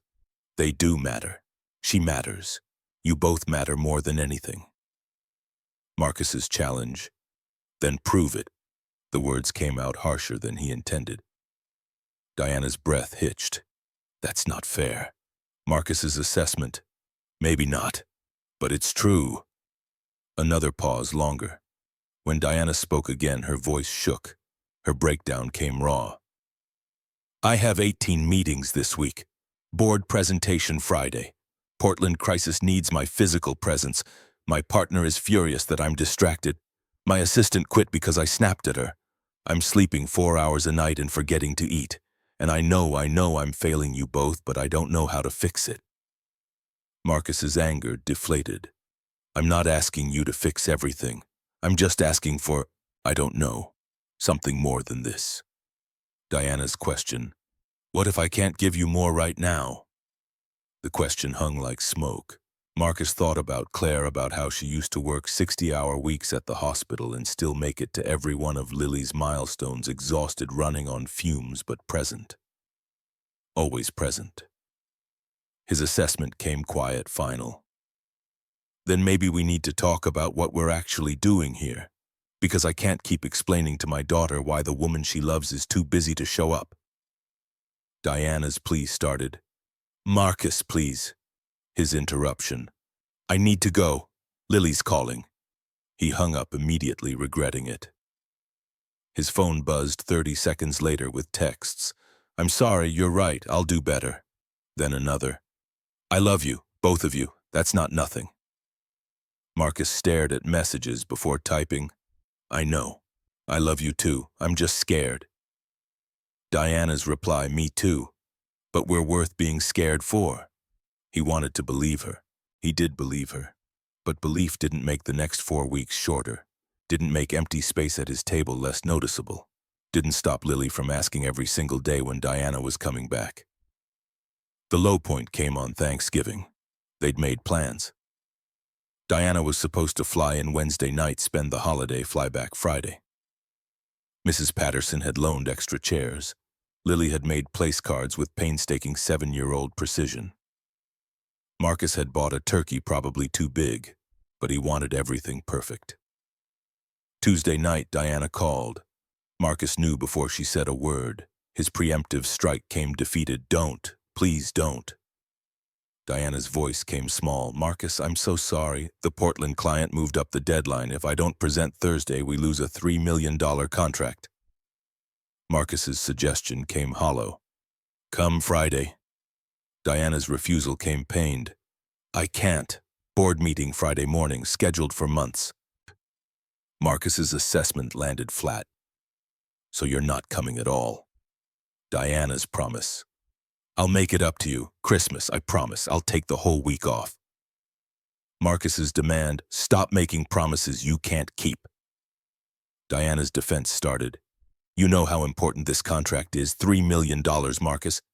His interruption came bitter. "And we're what convenient when your schedule allows." His voice rose. "You've chosen work over us 3 times this month. Missed calls, canceled plans, and now this." Diana's counter came defensive. "I have responsibilities, people depending on me. I can't just abandon." Marcus's challenge cut through. "What about us? Don't we depend on you too? Or are we just the thing that makes you feel good when real life gets too hard?" Diana's voice went cold. "How dare you? I have been killing myself trying to balance everything. Working twice as hard so I can create space for visits. Taking red-eyes, missing sleep, rearranging my entire life." Marcus's accusation. "Aren't you, though, choosing the safe thing, work over the scary thing, us?" Diana's breaking point arrived. "I can't do this right now. I have a presentation to finish." Marcus's bitter acknowledgement. "Of course you do." Diana's question came sharp. "What's that supposed to mean?" Marcus's truth landed heavy. "It means there's always something more important." "Always." Silence stretched thin and terrible. Diana's voice came shaking. "If that's what you really think, maybe we should take a break." Marcus felt his world tilt. A break. Diana's explanation rushed. "Until I can figure out how to do this better. Until things calm down at work." Marcus's bitter laugh. "Until we're convenient." His voice hardened. "You know what, fine. Take your break. Take all the time you need." He hung up before she could respond, before he could take it back. The phone didn't ring again. Marcus told Lily the next morning. She took the news better than expected, which was to say she went quiet. Didn't cry, didn't throw a tantrum, just nodded and went back to coloring. But that night, Marcus found her place cards in the trash, torn into tiny pieces. His question came gentle. "Baby, we can still have a nice Thanksgiving? Just us like old times?" Lily's voice came small, defeated. "I don't want old times. I want Diana." Marcus had no answer for that. They spent Thanksgiving at Mrs. Patterson's with 6 other neighbors who had nowhere else to go. Food was good. Company was kind. Lily smiled and played with Mrs. Patterson's visiting grandchildren. But Marcus saw the way she kept checking his phone, hope flickering across her face every time it buzzed. Diana didn't call, didn't text, nothing. By Friday, Marcus was equal parts furious and heartbroken. He threw himself into normalcy, driving jobs, Lily's homework, Betty's Friday evening. Betty took one look at his face and made him her special chicken soup without asking. Her observation came knowing, "Where's your pretty friend?" Marcus's answer came flat, New York. Betty nodded, understanding in her eyes. Ah, too busy for soup, too busy for love. Marcus's bitter agreement. Something like that. Betty patted his shoulder. Love is hard, mijo. Distance is harder. But good soup helps everything. Marcus almost smiled. I don't think soup can fix this. Betty's wisdom came certain. You'd be surprised what soup can fix. Eat. That night, after Lily was asleep, Marcus finally allowed himself to fall apart. He sat on his balcony in freezing November air and let himself feel everything he'd been pushing down. Anger, grief, betrayal, loss. Not just losing Diana, but losing the version of himself that had started to believe happiness was possible again. His phone buzzed, text from an unknown number. This is Brendan Hayes, Ms. Ashford's assistant. She asked me to let you know she's okay, working, not ignoring you on purpose. She wanted you to know. Marcus stared at the message. She couldn't even text him herself, had to send her assistant. He typed, Tell Ms. Ashford thank you for the update. We're fine. 3 dots appeared, disappeared, appeared again. Brendan's response, For what it's worth, I've never seen her like this. Whatever happened between you two, she cares a lot. Marcus wanted to throw his phone off the balcony. Instead, he typed, Caring isn't enough. No response came. December arrived with snow and silence. Lily stopped asking about Diana after the first week. Marcus stopped checking his phone every 5 minutes after the second. By week 3, it almost felt like the whole thing had been a dream, a beautiful, painful, completely impractical dream. Then on a Tuesday afternoon, while Marcus waited outside Lily's school, his phone rang with a New York number he didn't recognize. The voice came cultured, professional. Mr. Reed, James Cordell, Diana's partner. Hope I'm not catching you at a bad time. Marcus's wariness came through. Depends on why you're calling. James's purpose. I wanted to apologize for Diana, for Thanksgiving, for everything. He paused. She's been impossible since then, snapping at everyone, missing meetings, making uncharacteristic mistakes. Yesterday, she almost cost us a client because she wasn't paying attention. Marcus's question came sharp. Why are you telling me this? James's honesty, because I've known Diana 15 years since business school, and I've never seen her like this. Whatever happened between you two, it's destroying her. Marcus's chest tightened despite anger. She made her choice.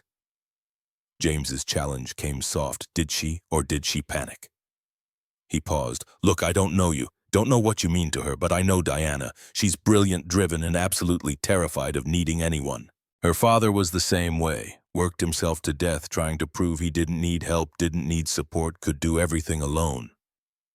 Diana watched him die from that stubbornness, and now she's following the exact same path.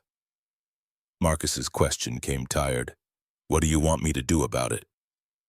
James's revelation. She has a contract negotiation in Seattle next week, Boeing.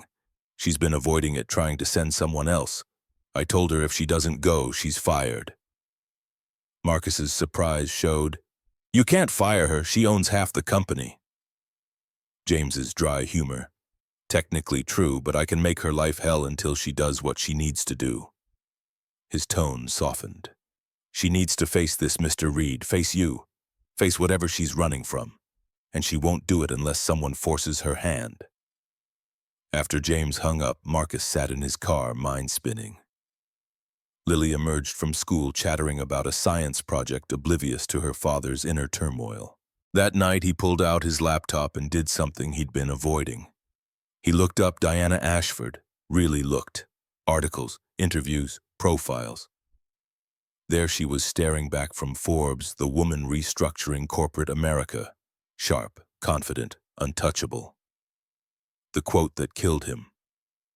I don't believe in work-life balance. Balance implies equal weight. My work gets 90%, personal life gets whatever's left. That's how you succeed. Marcus closed the laptop, stomach churning. Had he been fooling himself, thinking he could be more than whatever's left? His phone buzzed. Finally, after 3 weeks of silence, a text from Diana. I'm coming to Seattle next week. Boeing contract. I understand if you don't want to see me, but I needed you to know.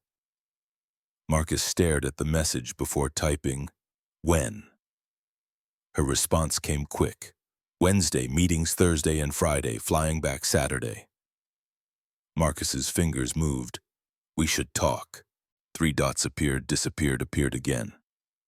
I'd like that, if you're willing.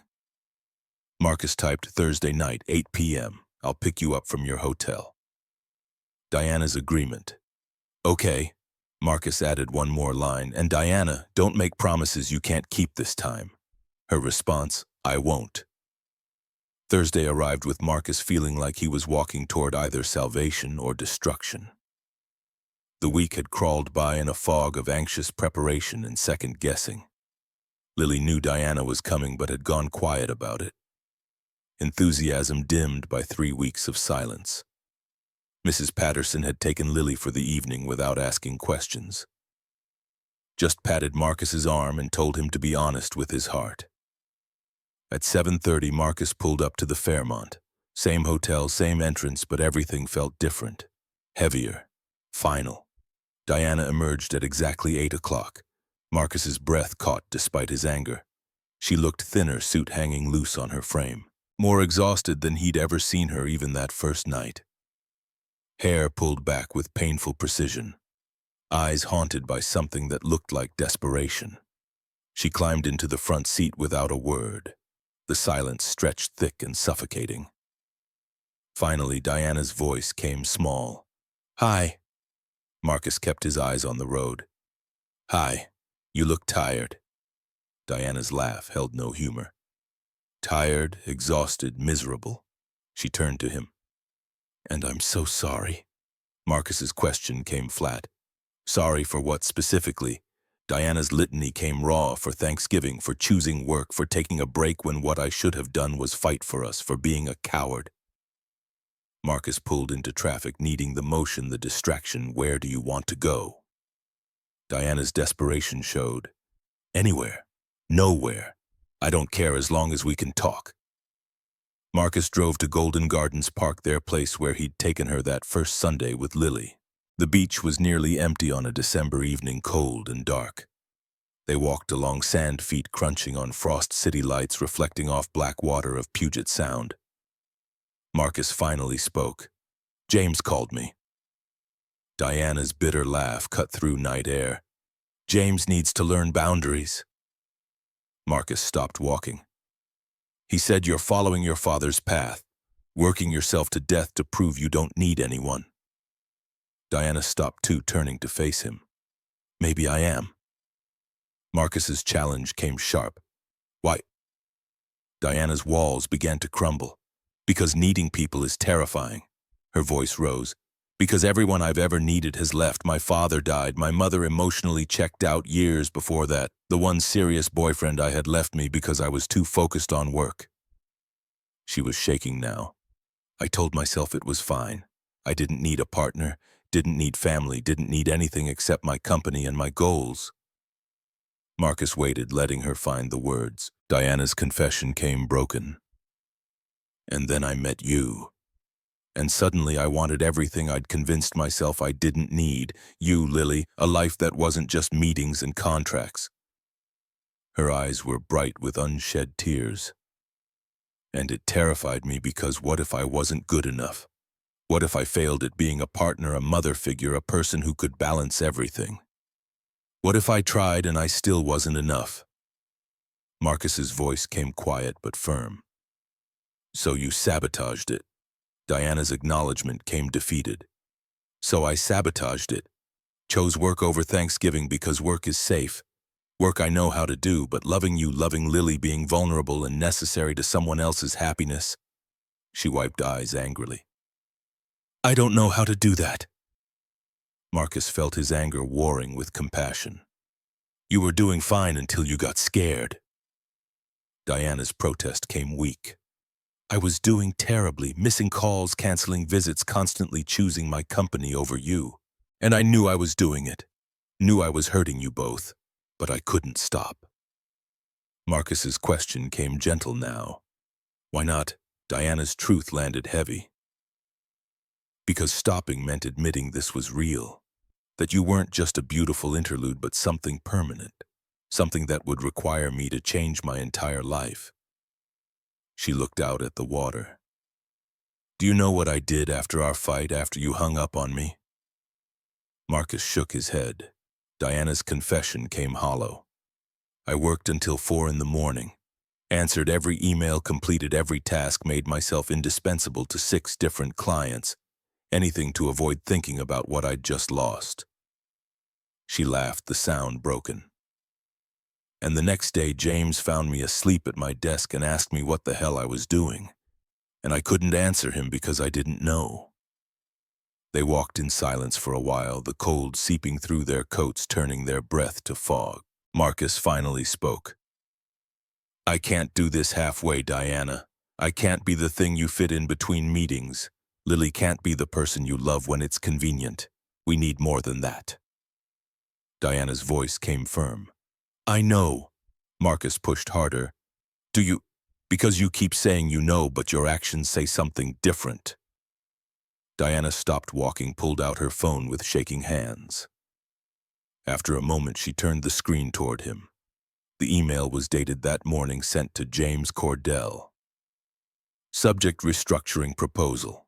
Marcus read, James, I'm stepping down as CEO effective January 1st. You've earned it. You've been covering for my failures for months. It's time to make it official. I'll stay on as senior consultant, work remotely, take only the clients I want.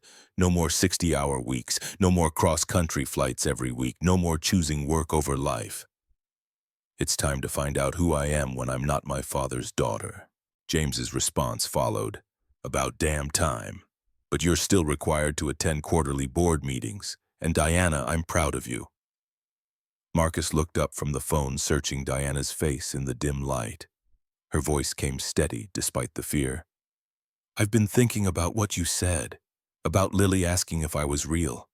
And I realized I've been treating this like a fantasy too. Something beautiful but impossible. She took his hands. But it's not impossible. I just have to choose it. Marcus's question came careful. What about New York? Your apartment, your life there? Diana's honesty came clear. I haven't lived in that apartment in any real sense for 2 years. It's a hotel I pay mortgage on. She squeezed his hands. But Seattle has you and Lily and Betty's diner and a life I actually want to be part of. Marcus felt hope war with fear. You're moving here. Diana's commitment came absolute. If you'll have me.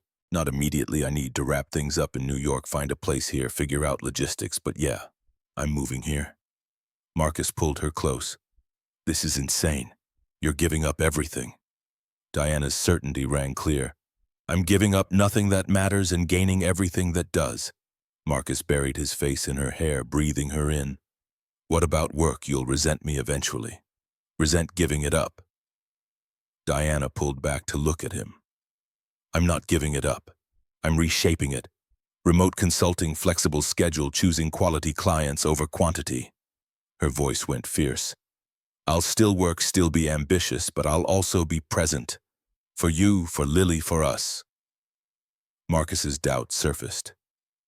And if it doesn't work, if you get here and realize you hate Seattle rain and miss New York?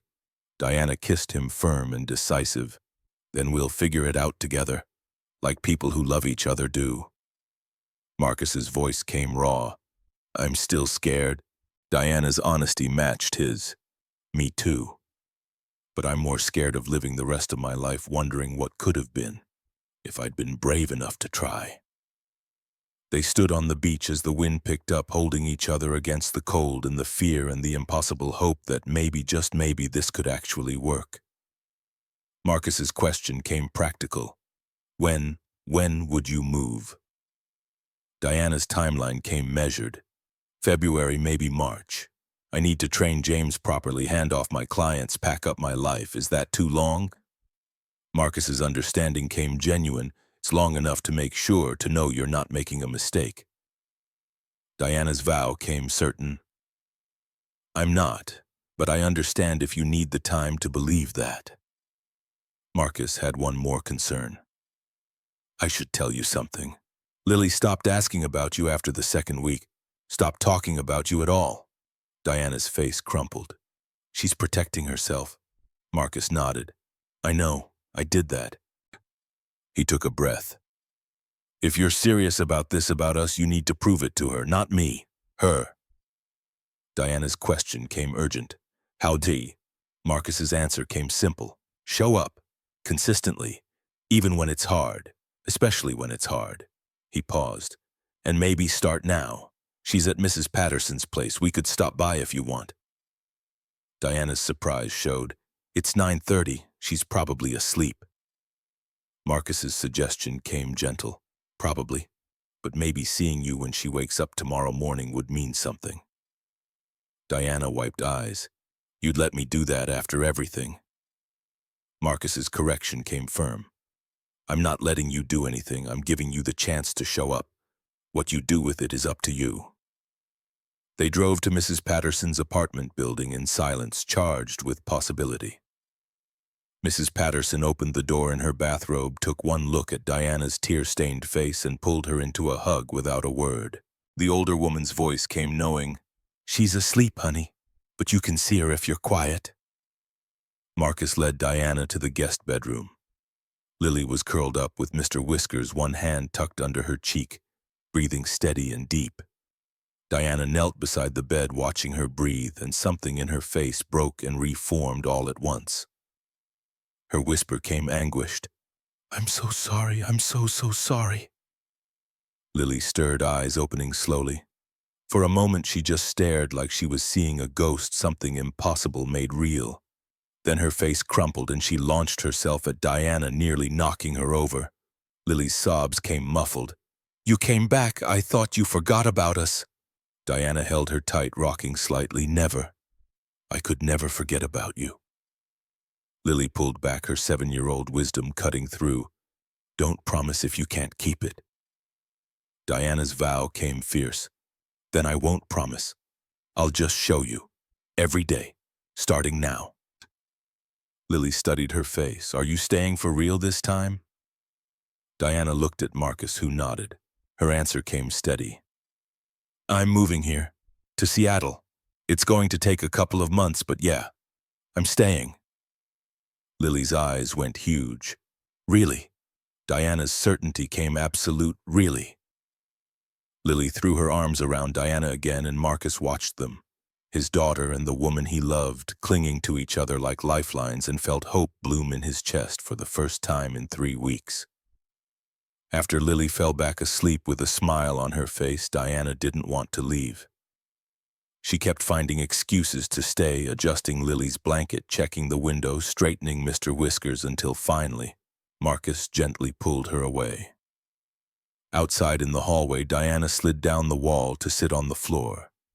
Her voice came broken. I can't believe how close I came to losing that. Marcus sat beside her. But you didn't. Diana turned to him. Only because you let me back in. Why? After how badly I screwed up. Marcus's answer came from his core. Because I love you, and because everyone deserves a second chance to get it right. Diana's fear surfaced. What if I mess it up again?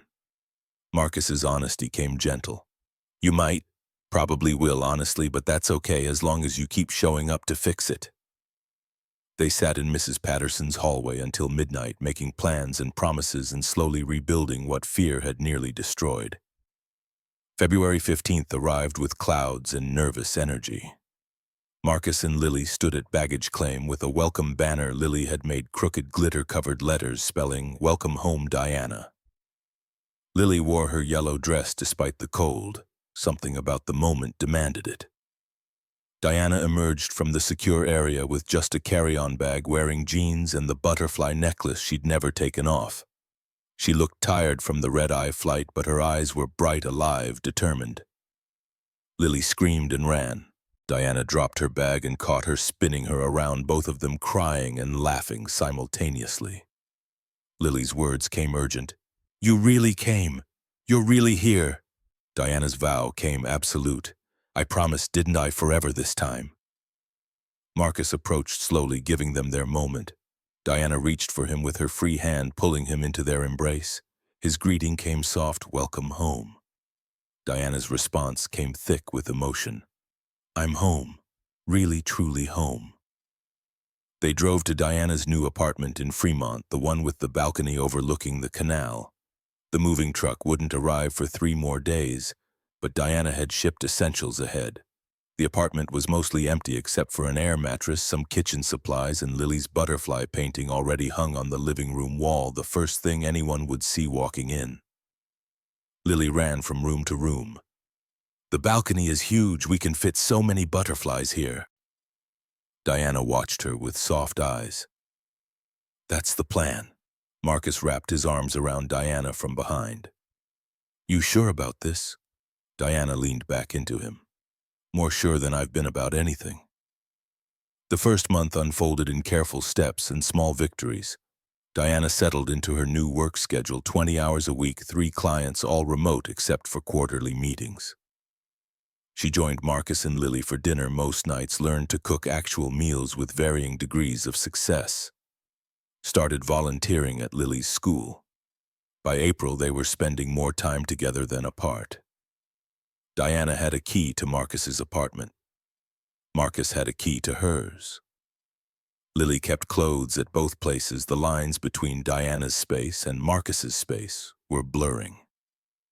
One evening in late April, sitting on Diana's balcony while Lily did homework inside, Marcus broached the subject. His suggestion came careful. "I've been thinking. Maybe we should look for a new place. Not mine, not yours, ours." Diana set down her wine. "That's a big step." Marcus's certainty came clear. "We're already living like a family, might as well make it official. 3 bedrooms, 1 for Lily, 1 for us, 1 for an office or guest room. Somewhere with a yard for that butterfly garden." Diana took a deep breath. "I'm ready. Terrified, but ready." They told Lily that weekend over ice cream at Molly Moon's. Her reaction came explosive. A real house with a yard and butterflies. She bounced in her seat. "Can we get a dog too?" Marcus held up a hand.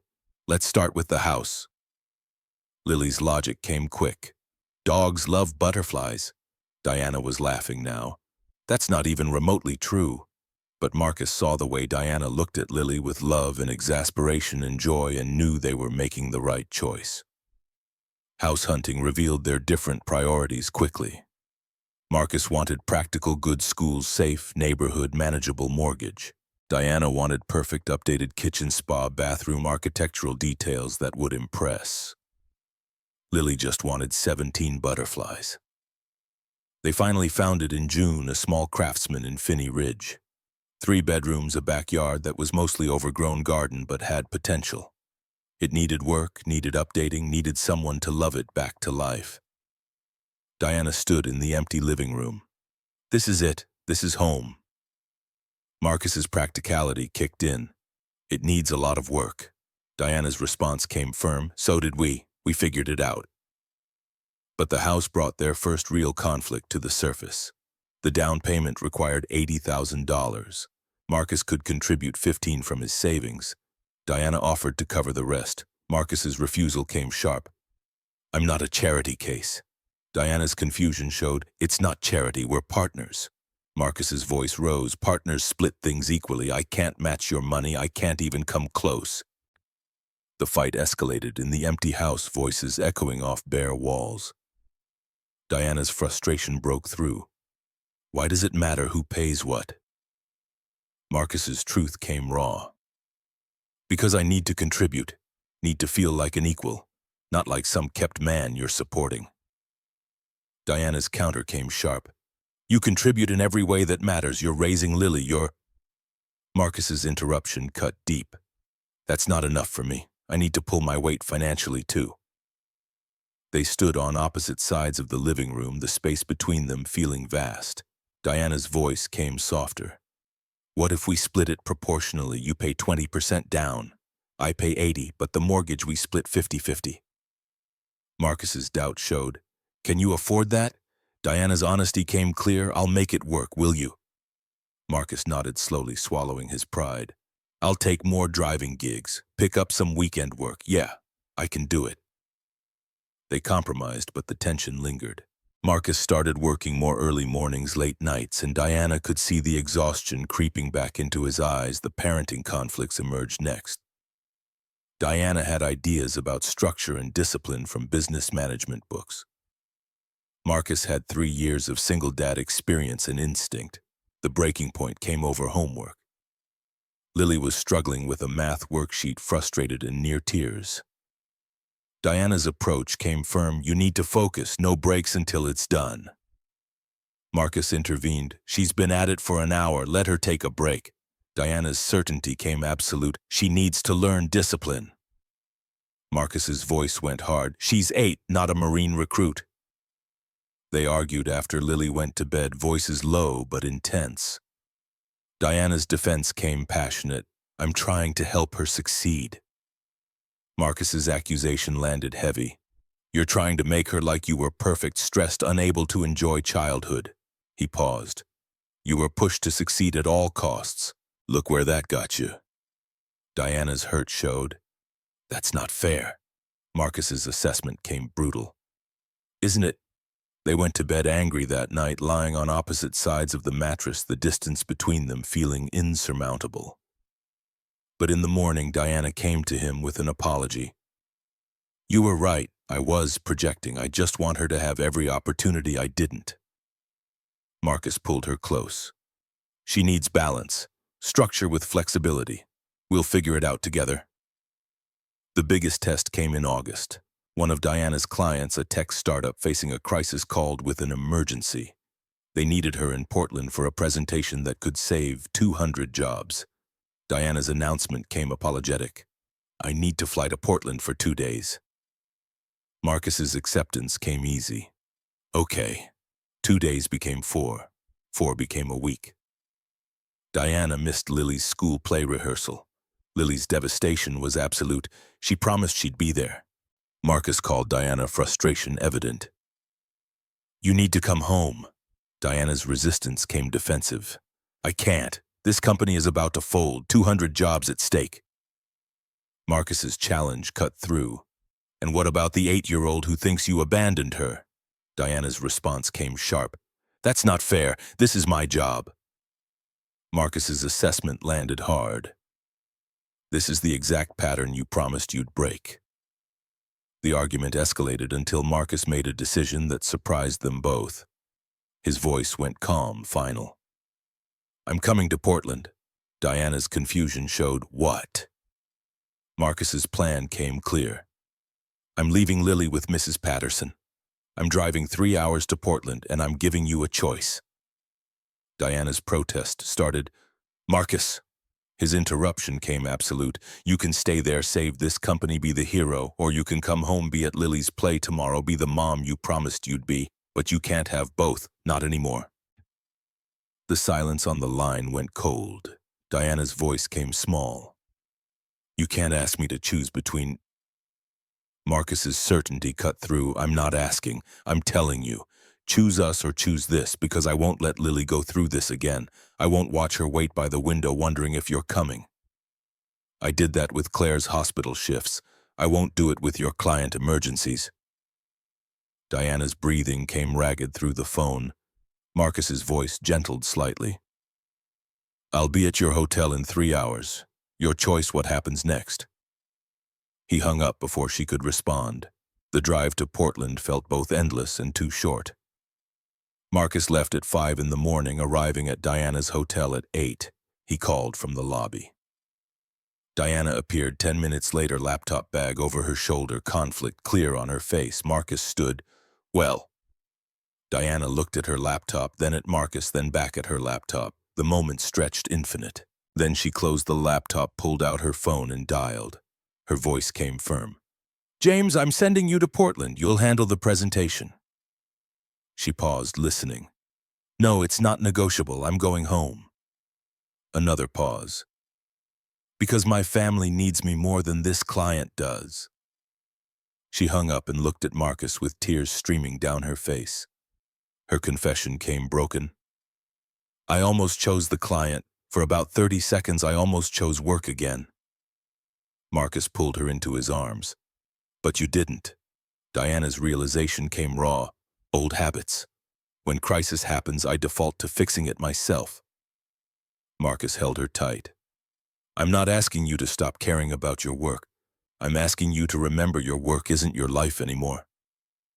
Diana's question came vulnerable. What if I keep messing this up? Marcus's answer came certain. Then we'll keep working through it. But you have to want to work through it. The drive back to Seattle felt different, lighter, hopeful. They made it to Lily's play with an hour to spare. Lily's face when she saw Diana in the audience, the pure joy, the relief made every hard moment worth it. After the play, Lily ran to Diana. You came, I didn't think you would.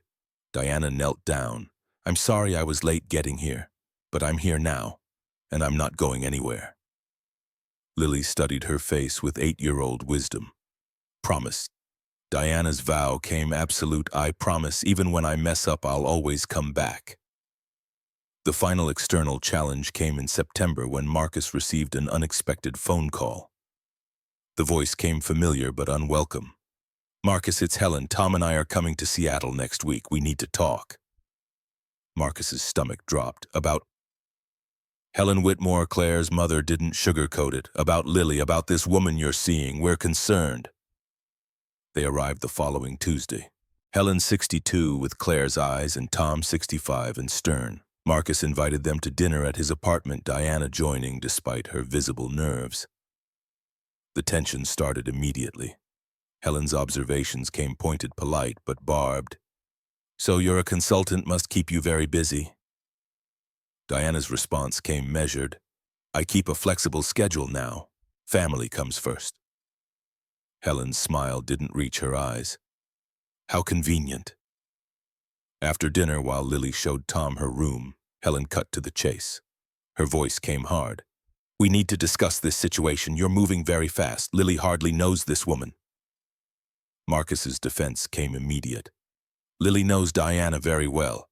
They've been... Helen's interruption came sharp. Anna's barely been gone 3 years. The words hung in the air like an accusation. Tom returned from Lily's room, his assessment landing heavy. We're considering filing for partial custody. Marcus stood, anger flooding through. Excuse me, Tom's justification came rehearsed. We think Lily needs stability, female influence who knew her mother. Marcus's voice went cold. You see Lily twice a year. You don't get to suddenly play concerned grandparents because I'm moving on. Helen's voice rose. Anna would want... Marcus's certainty cut through everything. Anna wanted me to live. Her last words were, take care of yourself too. She'd want Lily to have a mother figure who's present, not grandparents who show up when convenient with judgment. Diana stood slowly. Can I say something? The room went quiet. Diana's voice came steady. I can't imagine your pain. Losing a daughter is unthinkable. And you're right, I didn't know Anna. I can't replace her. She paused. But I love Lily, and I love Marcus, and I'm not going anywhere. Helen started to protest, but Diana continued. Her offer came genuine. You can fight us, make this ugly, try to take Lily away. Or you can be part of her life, part of this family we're building. Her honesty showed. Because she needs her grandparents, she needs connection to her mother. I'm not trying to erase Anna. I'm trying to honor her by loving the family she left behind. Helen's face crumpled. Tom put his arm around her. Helen's fear came raw. We're scared of losing her, of becoming irrelevant. Diana's vow came firm. You won't. We'll make sure of that. Helen and Tom stayed 3 more days. They watched Diana with Lily homework, help, playground time, bedtime routine. They saw the genuine love, the careful attention, the respect for Anna's memory. On their last day, Helen pulled Diana aside. Her acknowledgement came quiet. You're good with her. Diana's honesty came easy. I'm trying. Helen's acceptance arrived. That's all we can ask. Keep trying. They left on better terms with promises of regular visits and video calls. October arrived with crisp air and possibility. They'd moved into the Finney Ridge house in July, spent the summer transforming the backyard into a butterfly garden. Lily had been right, they'd counted 19 butterflies last week. One evening, after a long day of painting the guest room, Marcus and Diana stood in the backyard watching the sunset paint the sky orange and pink. Diana's voice came soft. "Can you believe this is ours?" Marcus smiled. "Not yet." Diana turned. "What?" Marcus pulled a small box from his pocket. His question came simple, certain. "Diana Ashford, will you marry me?" Diana's answer came immediate. "Yes, absolutely yes." The ring was simple, single diamond, silver band, tiny butterflies engraved on the sides. Lily had helped pick it out, sworn to secrecy for 3 weeks. Diana's observation came through tears. "It's perfect." Marcus's correction came gentle. "You're perfect." Diana's amendment came quick. "We're far from perfect." Marcus smiled. "Perfectly imperfect, then." They found Lily sitting on the stairs in her pajamas, grinning. Her announcement came triumphant. "I heard you're getting married." Marcus's mild protest came. "We were going to tell you in the morning." Lily's assessment was firm. "Morning's boring, now is better." She launched at both of them and Marcus caught her. Lily's question came serious. "Does this mean Diana's officially my mom now?" Marcus looked at Diana, who nodded. His answer came gentle. "If you want her to be." Lily turned to Diana. "Do you want to be my mom? Like really, really?" Diana's voice broke. "More than anything, if you'll have me." Lily tested the word carefully. "Can I call you Mom? Or is that weird?" Diana's permission came absolute. "You can call me whatever feels right." Lily smiled. "Okay, Mom." The word hung in the air, precious and new. Diana sobbed, pulling Lily close, and Marcus wrapped his arms around both of them. They set the wedding for late October, small, intimate, just family and close friends in the backyard. They'd spent all summer transforming. Lily insisted on being both flower girl and ring bearer because she could multitask. Diana's mother, Grace, flew in from New York a week early, finally meeting the people who'd saved her daughter's life. She took one look at Marcus and Lily and burst into tears. Her gratitude came fierce. "Thank you for giving me my daughter back." Marcus's response came honest. "I think she gave herself back. We just provided a reason." The wedding day arrived, perfect, clear October sky leaves turning gold and red, the butterfly garden in full bloom despite the season. Betty had made the cake. Mrs. Patterson had coordinated the chairs. Ray Sullivan, Marcus's friend from the workshop, had built an arch from reclaimed wood. Lily wore her yellow dress, Anna's dress altered one more time to fit. Diana wore a simple cream dress and the butterfly necklace she'd never removed. Marcus wore his navy suit, Anna's photo tucked in his pocket, carrying her with him into this new chapter. James officiated, having gotten ordained online specifically for this. The vows came traditional until James went off script. His addition came unexpected, and Lily read. Lily's eyes went huge. James's question came solemn. "Do you accept Diana as your mom to annoy you with homework questions and embarrass you at school events and love you unconditionally for the rest of your life?" Lily's answer came through tears and laughter. "I do." James's pronouncement rang clear. "Then by the power vested in me by the internet, I pronounce you a family. You may kiss your bride, hug your daughter, and start your beautifully chaotic life together." The reception unfolded in their backyard. Betty's chicken pot pie, Mrs. Patterson's roasted vegetables, the slightly lopsided cake Lily had helped decorate. They danced to music from Marcus's old stereo, told embarrassing stories, celebrated love and second chances and the courage to try again. As the sun set, painting the sky in shades of impossible beauty, a monarch butterfly landed on Diana's shoulder, just for a moment delicate and perfect before flying away into the evening.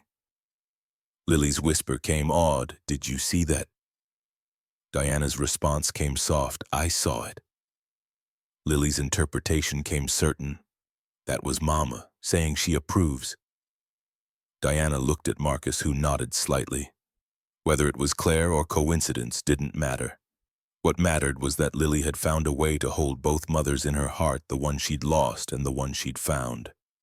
That night after the guests left and Lily was finally asleep, Marcus and Diana stood in their backyard under the stars. Married now. Family. Diana's reflection came quiet.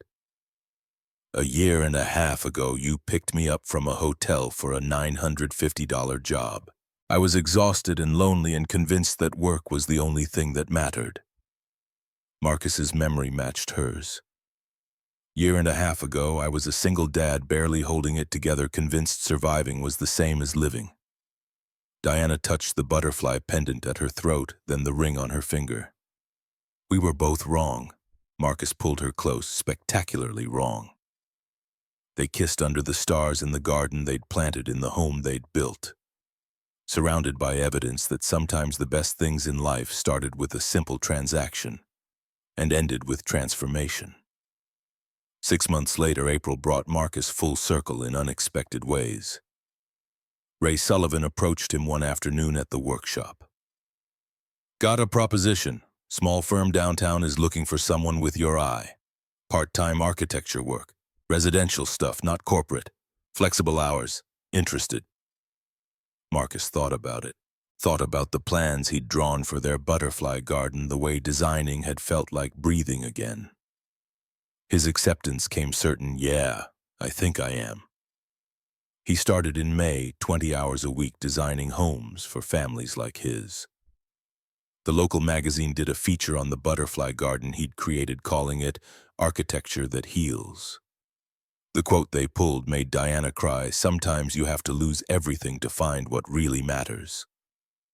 Diana's consulting work had settled into a sustainable rhythm. 3 clients quarterly, travel enough challenge to keep her sharp, but enough space to actually live. She'd been asked to write an article about work-life integration for a business journal. The opening line she'd written: "I don't believe in work-life balance anymore.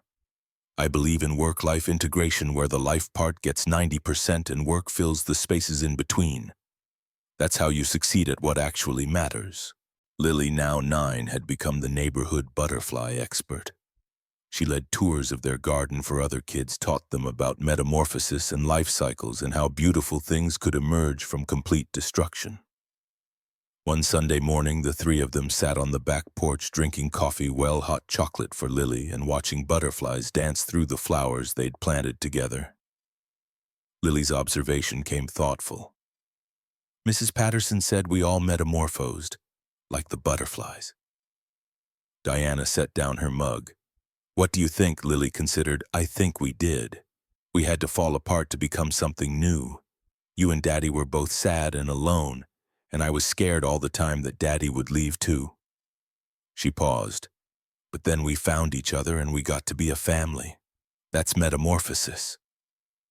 Marcus's pulse quickened with pregnant and love. Diana pulled Lily close. "You're absolutely right, sweetheart. Sometimes falling apart is how we become who we're meant to be." Marcus looked at his family, at Diana with her flexible schedule and genuine smile, at Lily with her confidence and joy, at the home they'd built from pieces of broken lives, and felt something settle deep in his bones.